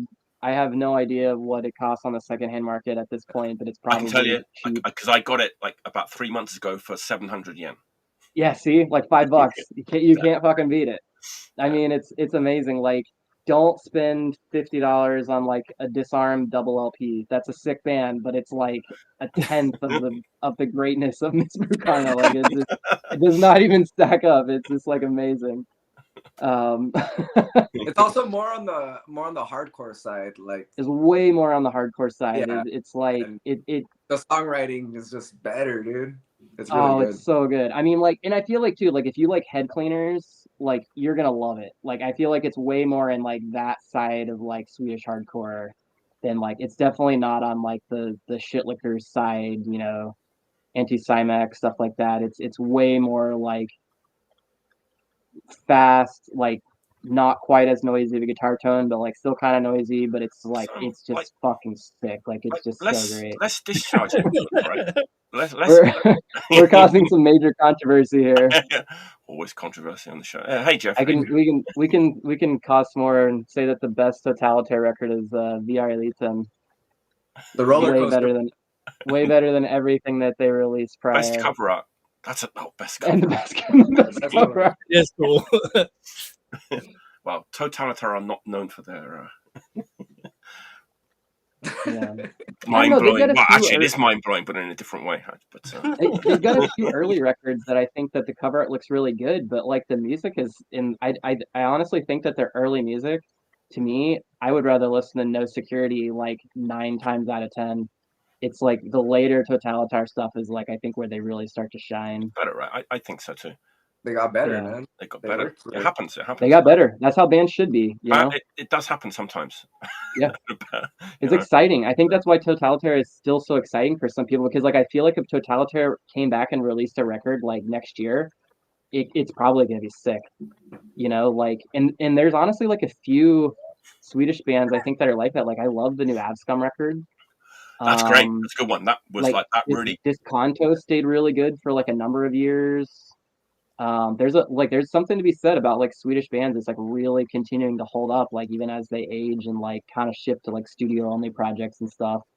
Right. I mean, even Poffin's like newer projects where he's not even like in the studio with the musicians. Yeah, totally. like the Human Blood 7-inch. Oh, that's so good. But man, like Joe's also the sickest drummer. Like his drums on that record are fucking amazing. But yeah, so that's right, huh? They all had to record like. Yep. They just send each other the files. Yeah, it's like one of those. So.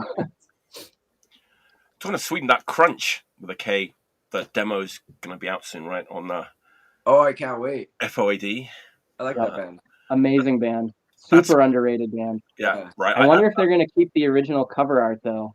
Have you seen? I haven't seen the cover art, but I have the original demo tape, and it's literally like a drawing of like a dick like leaking. That's literally it on a white background.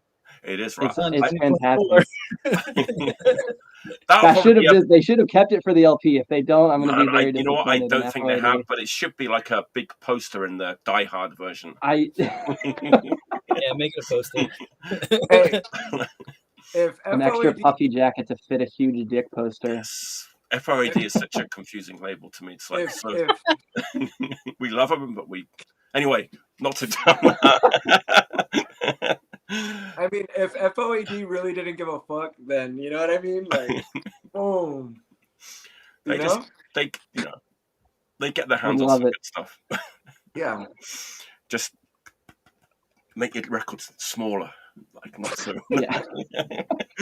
3mm spine, like Nuclear War Now. I love that Yosuke advertises that, like specifically with all of his releases. 3mm spine. Like, yes. Perfect. All right. Kevin, what's your fourth pick? All right. I got a record. Okay. So this is a reissue. I guess it's a reissue of a tape. Sorry, there's like an OB on this. Well, there is. Wow. Is it an OB if it doesn't go all the way? It's a semi-OB. It is. Technically, it is, right? Right? Is it? I feel like you guys gotta know. You're in Japan, you know. Because I'm not an OB. I'm not an OB expert. But yeah, it is because it's an OB. It's an OB. Yeah. It is. I'll give. You did ask me. We've just vindicated everyone who trashed the Relapse reissue of Gizm. You know why? You know why it's an OB? It's because all like the like late 70s, early 80s, like jazz, like Coltrane and all those guys, all their reissues in Japan all came with like that kind of OB on the top, and Columbia and Sony. They also had the sticker. Yes. Sticker OBs too. So if Columbia did it on a Miles Davis record, it's an OB. Wait. So is this an OB? Yeah. Is that what... does it fold? No, it's just a piece No, of that's paper. just a piece of paper. Whoa. What is that? Oh my god. These guys are crazy in Peru, bro. But yeah, these guys are called Delirios Crónicos,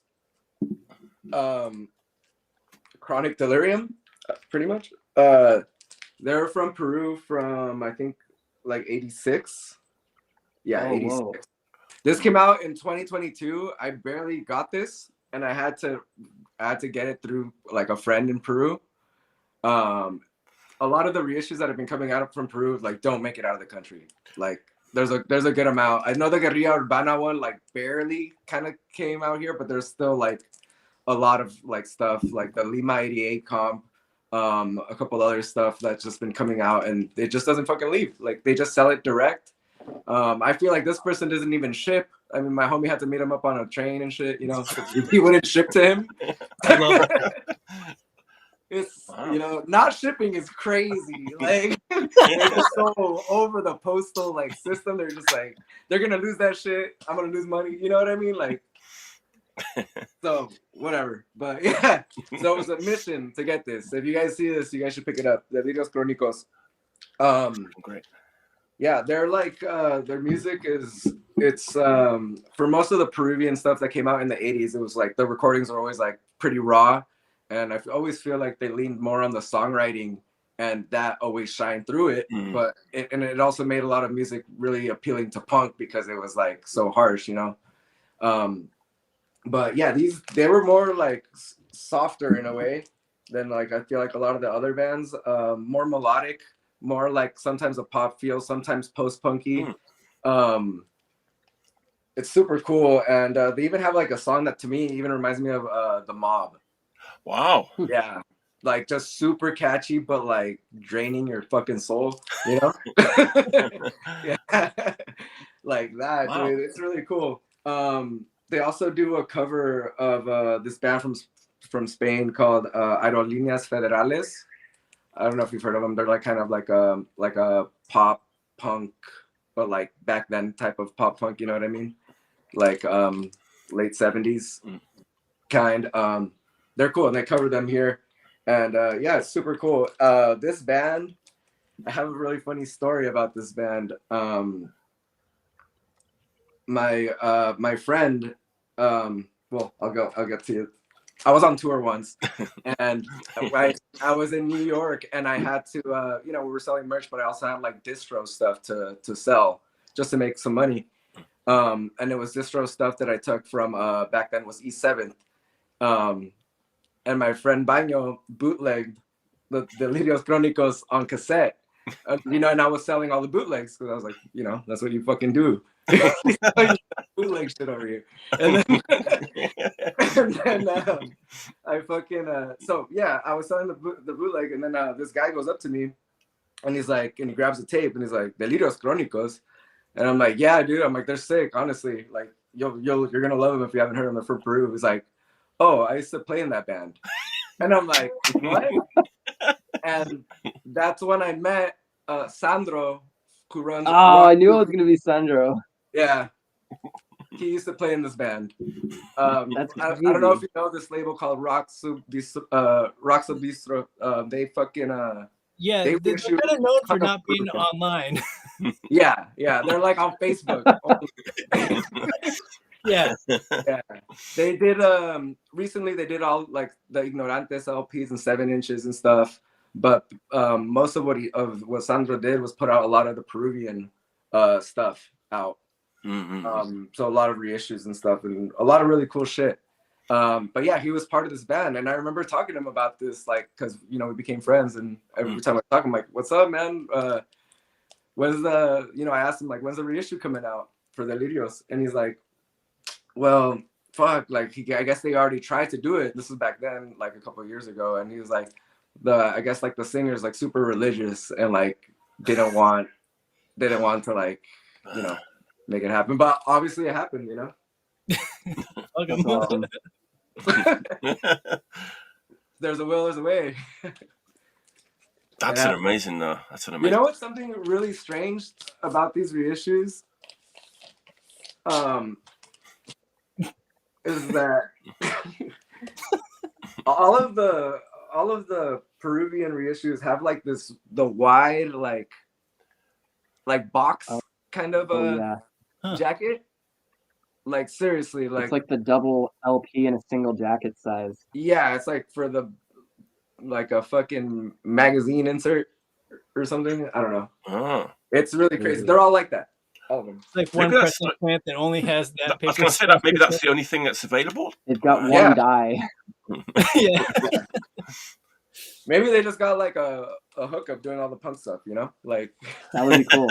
Yeah, that'd be super. If I had a hookup, I would probably print in that kind of LP jacket too. Yeah. If it was like cheaper. Yeah. Delirios Crónicos, check it out. Beautiful. I'm gonna be.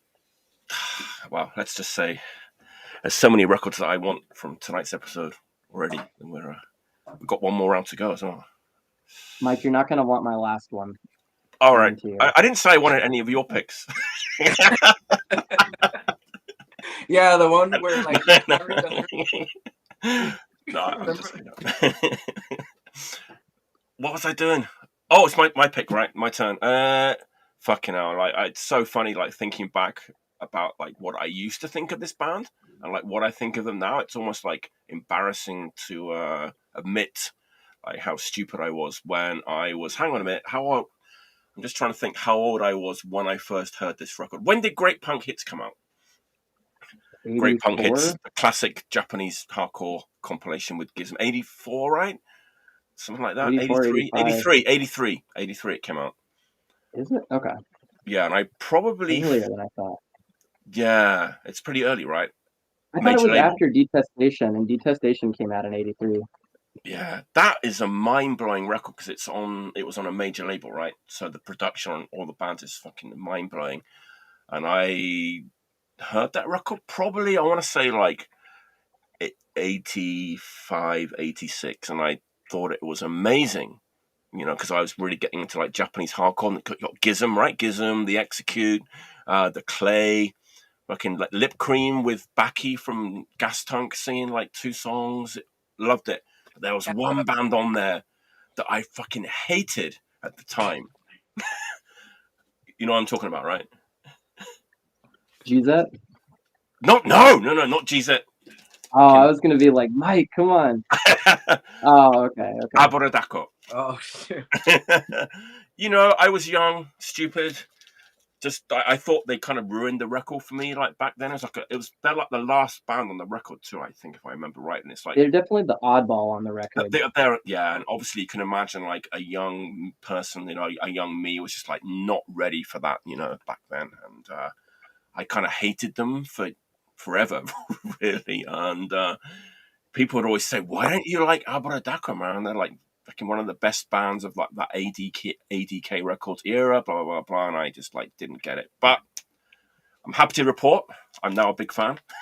56 years of age, and I'm on board. I'm on board with this band now. I like them, and this is kind of the one to get, I would say. Like if you're dipping your toes in, it's like the ADK years like compilation with the Flexi. Is that the reissue that just came out? Yeah, it's on P-Vine. I got like the picture disc version, which is like the reissue of the reissue. But it sounds great. Like P-Vine is like a huge like major label. They know what they're doing. But yeah, good quality, man. I mean, they do like fucking soul and funk and hip hop, all sorts. They've been going since the 70s. This label, man. They kind of know what they're doing on the audio side. So yeah, don't be afraid of a picture disc in this case. But yeah, it's got the Flexi, the 12-inch, and like the great punk hits. Tracks, yeah, yeah. Brian. Hey, Brian from. I didn't. I probably might have done. I probably had the 12-inch, but anyway, the oddball band on Great Punk Hits, ADK punk, right? ADK is like the key word with this. I don't know. Any fans? You guys like? Big fan. I love it. Well, I love the early stuff. They do get a little weird. Yeah, and they have a point where like. I just like the second and third LP that's when they start to get weird, and it's like I wish that I could like almost like curate like a record of like certain songs that I like, because I struggle to listen to them all as a whole. Gotcha. I really like the first album with the trees on it. That one's good, I think. The blue one is like hard to listen to in my opinion. It is a little tough, yeah. It's like it's not. The thing is I don't dislike it. Mm-mm. I don't think it's like bad. I don't think any of the albums are bad. It's just like it's not maybe my exact cup of tea. But like, man, I don't know, that the Flexi and that first 12-inch are just like holy shit. So the Flexi especially is insane. It is. It's so good. Yeah, I guess I just it took me a while, and now I'm into them. But it's like guitarist is from Typhus, right? Guitar player was in Typhus with Shin from Gauze. I think so. I can't remember the whole. Yeah. They had a ton of members, like as well. Like the guy from Ruins and stuff played on a couple of the later albums. And wasn't wait, Pill wasn't in you know what? Band for a bit. It wouldn't surprise me if he was. You know, that would make total sense. I can't remember. I don't know. I know that like in the early days they like birthed out of another band, and it's like I don't know the whole history of it, but I know that I feel like there was a lot of big names, so to say, that maybe passed through. Yeah. They had that guy Maru, right, on drums, who played in like Laughing Nose. He was in this band too, right, at some point. I think. And the Comes briefly, maybe. Yes, I think yes, yeah. In the Comes. So, yeah, great, important early first wave. First wave of Japanese hardcore, really important. I have a hard time distinguishing the bootleg of the 7-inch. Oh, the Flexi? Yeah, of the Flexi, yeah. There's like I feel like there's a different matrix number, but visually the way to tell is like they have a slightly different typeface used on the center of the Flexi disc. And that's where. And it's like it's kind of similar, but like if you learn it, that's like what you can. I don't know what the difference is. Like I couldn't tell you, but I know that there's some kind of difference. Yeah, it was. I do have to say, go ahead. I have the original Flexi and the reissue, and I think the reissue sounds every bit as good. I think it sounds very good. I mean, P-Vine don't mess about really with the audio side of their releases, so they wouldn't have put it out if it was like MP3 files. I'm pretty sure they went to the tapes for it. I would say P-Vine has been cool too, because like even though they're a bigger label, like I've been able to get stuff direct from them to distribute in the US. Like they're very easy to work with. Like they seem kind of stoked that I stock Aburadako records in the US. Yeah. I mean, P-Vine did that too. Well, they did the Stalin Hijab. Totally. Oh yeah, damn. Yeah. I don't know why I didn't pick that. I don't know why I didn't pick that up. I mean, I have a reissue of the 7-inch, but that's pretty much it. Just because I don't know where to start with the rest of the stuff because it gets kind of weird and it's a lot, right? Like they have. For me, I've been able to get the Trees, like the first LP, but the blue one is a little tricky. But it gets a little kind of like I don't mind weird, but it's like I don't know, it's kind of weird that maybe it's not for me, perhaps. Yeah. All right. Aburadako, check them out if you haven't. Oily octopus, greasy octopus is what it means.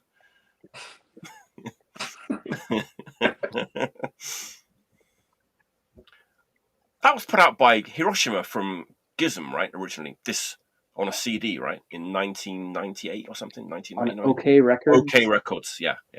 That was like everybody's like that was 80K Mark II. Right. Because I feel like even all the new like current bands that he was releasing were like members of like bands that were on 80K Records like back in the 80s.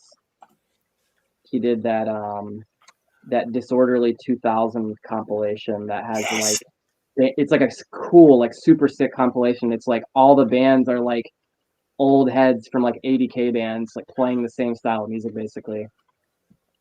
That's I bought that when I came like just after I moved here, and it kind of blew me away when I got it. Yeah, I don't think a lot of people in the West are hip to that compilation or OK Records in general, but like it's a fucking cool label. Exactly. Yeah. It's a tragic name for a label. Okay. OK Records, not bad records. There's been mediocre records. All right. Ooh, hang on. Oh, I've done it again. Ryoji, it's your turn. There you go. All right. I mean, we were talking before everyone else joined the chat, but a lot of my picks were just kind of random grabs, not thinking too hard. So I don't have much prepared to say about this one. I think it's one of 2 John Pill releases I have. Stiff Little Fingers are one of my favorite bands from that era. No one doesn't know their songs. But it's funny, like looking at the track list. I mean, Suspect Device is on there. Johnny Was, Law and Order, Barbed Wire Love. They have so many better songs that I really do love, but the recordings that they did just like captured just like the rawness. I mean, that was John Peel's thing, but like just captured like how powerful like Suspect Device is in the first 5 seconds. And it's funny, like I'm looking at the catalog number.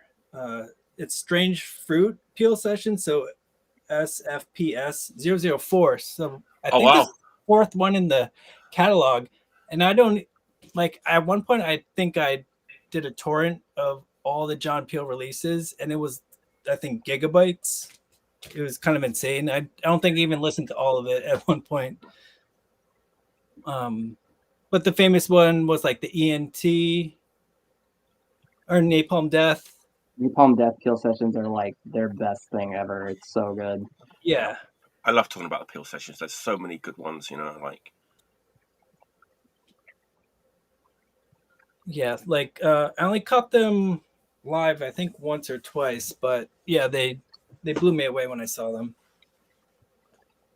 And you know, legacy bands are hard to see. It's like you don't know if they're gonna break your heart or be okay. Yeah, I'm not sure about. I've never seen Stiff Little Fingers, like ever. Like not. I've only heard great things about them live, like to this day. Yeah, I still haven't seen them, but I would go. I think just because, like Ryoji was saying, it's like you never really know. But I've never heard anyone be like, yeah, I saw Stiff Little Fingers and it disappointed me deeply. I think everyone's kind of in agreement that like they're still pretty awesome.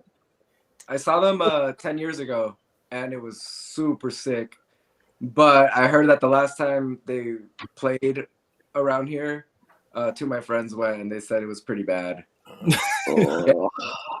So I felt, I think it's kind of the thing between like legacy punk bands and hardcore bands. It's like the faster you have to play, like the more stakes you have. Yeah. It's like the more intense you have to sound. You know? So like with punk, it's like, you know, there's a little more melody. Yeah. True. I just saw the kids punk band to like pull that off. Yeah. I was saying I just saw the kids recently and they were fucking incredible. Agreed. Yeah, I saw them in September and they were amazing. Like totally. It was ridiculous. Like I don't know what to say. You know, it left me speechless. It was a really cool show. Stiff Little Fingers, man. I fucking hope. I mean, I think they're coming around again. No, right? They tour like once a year. I feel like, yeah, or every 2 years maybe. Mm-hmm. Yeah, that'd be good to see. That's a good one. Yeah, the Susie and the Banshees Peel set. There's so many good ones, man. Like... There's so many that I can't even recall. Yeah. I'm lacking on the Peel sessions, man. I'm not gonna lie. There's a lot I don't have. There's so many. It's tough, and they're they're like just the thing is, I wish there was like more collections, like there is with like the ENT when they put them all together, you know. So it's like but it's kind of rough. There's a Smiths one if you're into the Smiths, but it's not called the Peel Session. It's called Hatful of Hollow. Is that Peel Sessions? Mm-hmm. Did not know that. Yeah, well, they're not all Peel. Some of them are Peel, but they're all BBC like one. Janice Long and stuff like that. Yeah, it's like but some of them are Peel. Yeah. Napalm Death, that's the ultimate for me. It does not get better than that. I heard like those when they were broadcast, like on the the actual broadcast dates, and just even remember like just being sat by the radio, just like being like, yeah, it's insane. Like I can't imagine. Like it's, I don't know. It's just like crazy how good it is. Talking about Suspect Device though, just for a second, check out that first Montrose record. That's where the riff comes from, right? It's like, is it Space Station No. 5 or one of the songs on the first Montrose record is exactly Suspect Device. It's exactly the same riff. But I don't know if Stiff Little Fingers had heard it or not. But it's like exactly the same riff. Okay. It's pretty interesting to hear like Sammy Hagar singing Stiff Little Fingers. All right, Tom, what's your last pick? All right, I gotta grab it. Oh yeah, I forgot. Doesn't have it. So unprepared. Wow, Martin said that. Wow, Martin says he heard the Crass session, Peel session, the day it was. Oh wow. Day it was. That's amazing. Wow. Damn. I wonder if that's on vinyl. I mean, besides like a Peel session.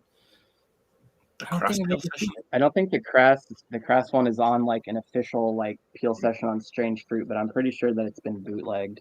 Okay, yeah, I don't think I've seen it. My pick though, few people have been talking about this. This is the new release on Short Fuse Records. So if you got that super deluxe like full color Heresy Flexi reissue, Clint, who does Short Fuse, did that. He just did this. It's basically like an even more deluxe reissue than that Heresy one, but with basically some of the absolute like most undesirable sounding music that you can imagine. Just like an absolute legend that he was like, this is what I want to do. Like it has, you know, like a pocket sleeve, which by the way, you know, this is like one of the coolest things. I'll point out all these nerdy little details. It's got like the die cut type pocket sleeve. The top, the yeah, I like those.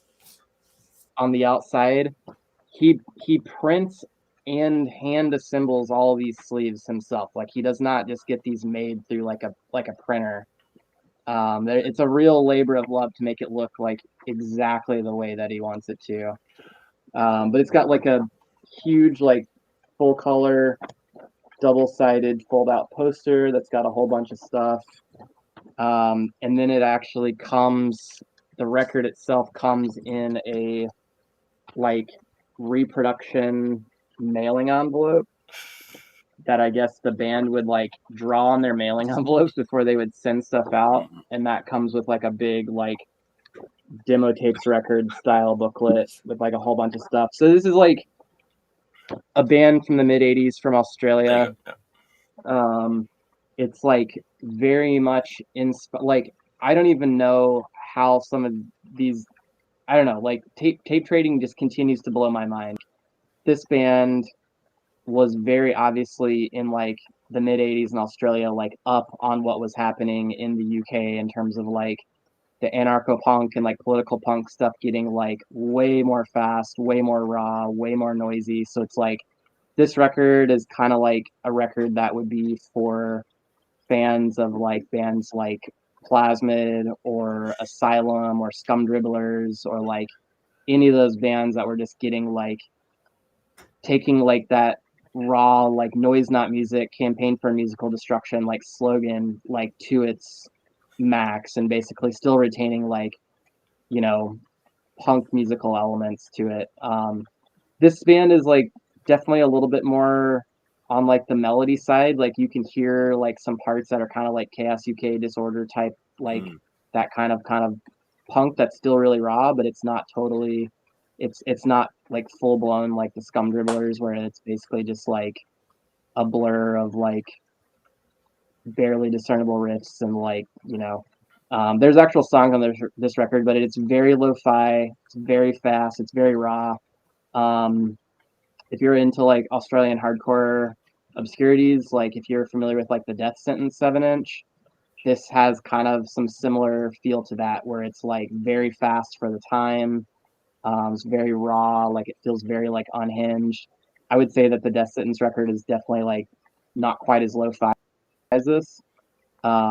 Man, it's a fucking cool record. Like it's just been blowing my mind that like somebody would release this, that they would put so much work into like the packaging. Like I don't know, like I feel like I'm like the target audience for this kind of music. You know, it's just like terrible. Only one band. It's like absolute garbage in the most charming way, and like I don't know. I mean, like I could listen to Plasmid for like an hour straight and I wouldn't get bored of it. It's like it's like some of the greatest music in the world to me, and like this is just really cool. Like it's definitely like so there's a lot of charm. The downside, like Brian was saying in the comments, this record is insanely expensive. My copies here in the US were like $19, something like that. They were, I honestly, like, I don't know how many of these Clint pressed. I can't imagine that there's like an extreme demand for it. So it's probably pretty limited in like the fact that it comes with like a custom printed envelope and a color pocket sleeve and a color poster and like a pretty thick booklet. You know, basically at that point, it's like, okay, this has higher quality packaging than like most LP records do at this point. So it's like that's kind of, I think, why it's like kind of approaching an LP price. I don't know if I really want to like, if you're looking for a record that sounds great and like polished, like this is absolutely not for you. But something that sounds fucked up, like it's awesome. Like it's super cool. It's a great historical like archival document. I can't recommend it more if like that's what you want. Like if you want something that sounds insane and you want to have all the bells and whistles with it, like it's perfect. But how does this definitely then like, what was that? How does this match up to the Eat Shit 7-inch? Oh, it's way better than Eat Shit. Yeah. Oh, better than I mean that? Wow. Yeah, I mean I love Eat Shit, but it's some of the worst music I've ever heard in my life. I mean, it's like that's shocking that somebody bootlegged that on a record. You know, like that's I own it. It's great, but like that's truly one where like if I played it and someone was like, "This is garbage," I'd be like, "Yeah, I can't really like argue with you with that." Because it is. I just personally happen to like garbage. But like this is definitely like way more musical than Eat Shit, and better recording quality. It's just not like I said, it's not a super polished record. If you're expecting something that sounds even like for it to sound like Disorder, it's way more lo-fi than that. It's faster, it's more raw, it's more noisy, it's poorly recorded. I mean, it's a rough recording, but it's awesome. Yeah. I don't get a chance to say this very often, so I'm gonna grab the chance while I have it. I did see Eat Shit live. Oh, incredible! How bad was it? That's pretty great. It's I mean, it was amazing. Like they were all like sniffing glue on stage, and like their thing was like they pretended they were from Nebraska, right? So they were all like speaking in like fake American accents. Hey, we're Eat Shit from Nebraska, and all this stuff, and like and talking about the Ramones. The Ramones, they were talking about the Ramones, like up between each song, and then just they'll sniff some glue, and then just like, and then like, hey, we're Eat Shit from Nebraska, and all this kind of stuff. Did you tell me one time that you stayed at their squat and they had a really they played at the squat where I was living at the time. Oh, okay. Yeah, they came to my they actually Dirt played on that day too. The same they gig. Probably blew Dirt off the stage. Of course. I think it's really funny that they pretended to be from Nebraska. I don't know where that came from. Like, it really was weird as like a 17-8-year-old boy. They would put on flyers.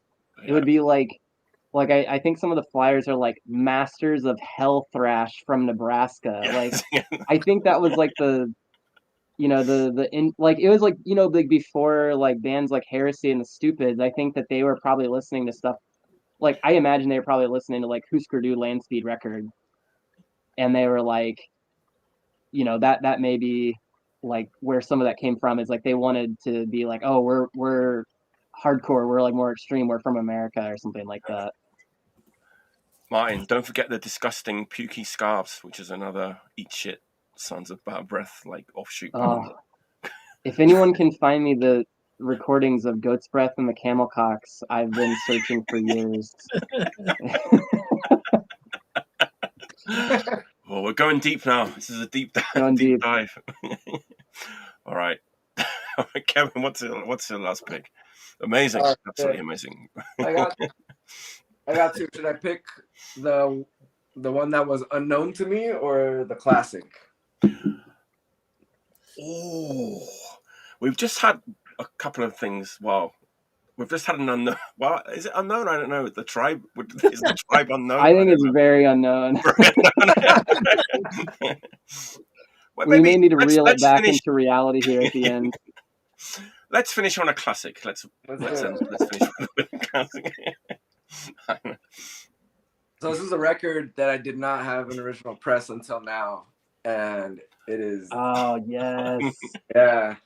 We made the right choice. Reject, Green World 1985 OG. I got this at Vinyl Solution in Huntington Beach, which is like this little old record store that's been there since late 80s, I think, or early 90s. And this is the kind of stuff that, of course, it would be at Vinyl Solution. You know what I mean? Like, it's totally. Like, it meant more that I bought it from there too. Like just because like fuck yeah, like it's still circulating here. Like this is where these type of records end up. You know, this is where you can find original TSOL, Beach Boulevard comps and shit like that, and DI records. You know what I mean? Like I think that was cool. And I finally picked it up. And the fucking picture in the back is so sick when they're in the car. Hell yeah. Hell yeah. Dude, there's so many incredible Southern California punk records from that era. Like it's one of the like insane, right? Coolest scenes. Like there's so many. Dude. I don't know. Yeah. It's awesome. I love it. It's my favorite. You know, like it's funny, Kevin. Like California punk is my favorite. It's funny. I don't know where I read this, but literally I read it this week where you were talking about Tozcos and you were saying like we were absolutely influenced by like all the old like. Where did I see that? I don't remember where I saw it, but I was like, that's so cool that you kind of acknowledge that because you can absolutely hear it like in the music of Tozcos. But to say that you were like, Adolescents and all those kind of bands were a huge influence, I thought that was pretty cool that you came out with all the local stuff here. You know? Like it's cool and it's becomes part of us. It's tight.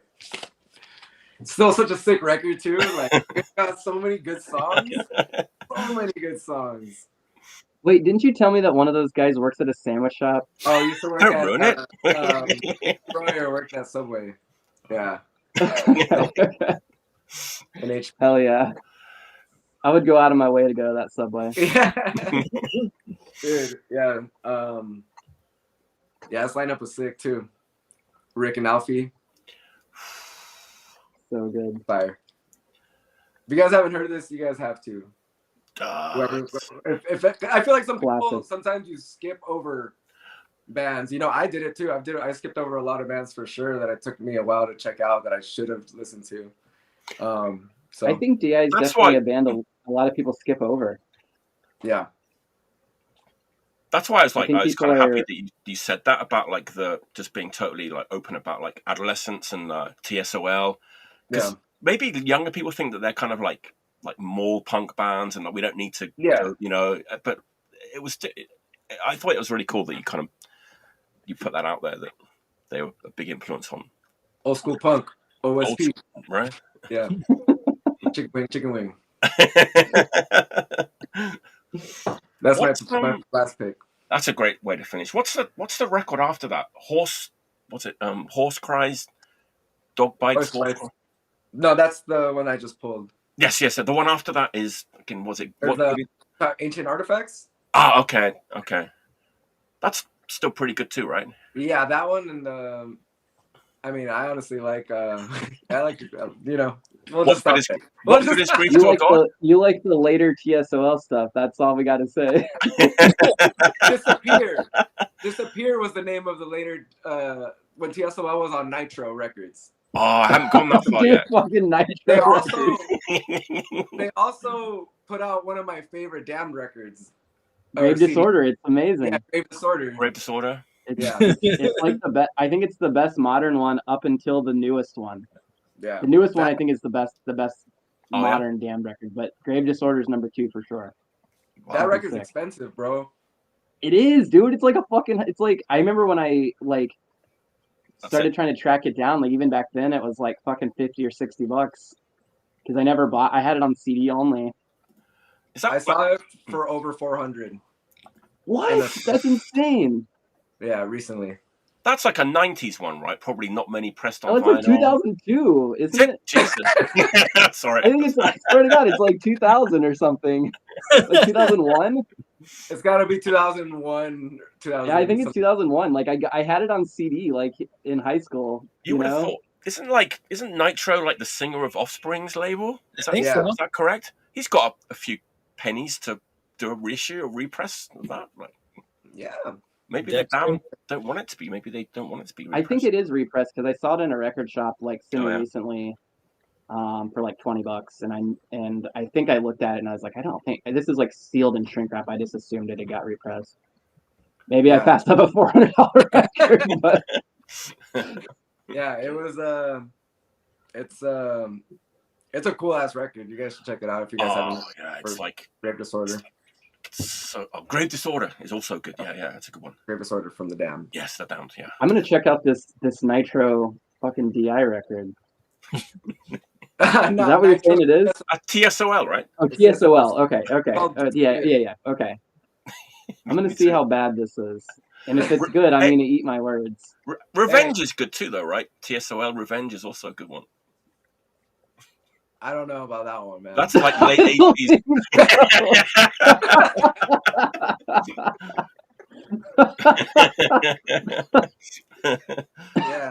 Yeah, big hair. Lots of hair on the front of that record. Too much hair. The thing I think with the TSOL record is that they still play some of those songs. So, and I've seen them God. So some of those songs, I'm like, oh yeah, it's a song I know. It's an old song, but in reality, it's from like 2001. All right, let's talk about Nitro Records after the show. We'll say bye to everyone. Thanks for tuning in. That was a fun episode as always. Thanks Ryoji. Thanks Tom. Thanks Kevin. Thanks for tuning in, everyone. It's a great show. Let me just announce next week, Boston special next week. Boston, fucking Chris the Cooch, Mini Coochie, Ian Origazaga, Bob Belmont is coming on the show next week, next Friday, 10 p.m. January 26th. So make sure you tune in. It's going to be a good show. All right. Until next time, stay healthy. Listen to Nitro Records. Great Disorder and Nitro Records, OK Records. What else? Eat shit. Don't know if we should really recommend that. we gotta buy. We can recommend people get into Anarchy. Anarchy, yes, Anarchy. That's a good catalog to dive into. Yes. And we gotta buy more Peel Sessions. Peel Sessions, Anarchy. We gotta buy more Peel Sessions. Lots to do this weekend. All right. Until next time, stay healthy and stay clean.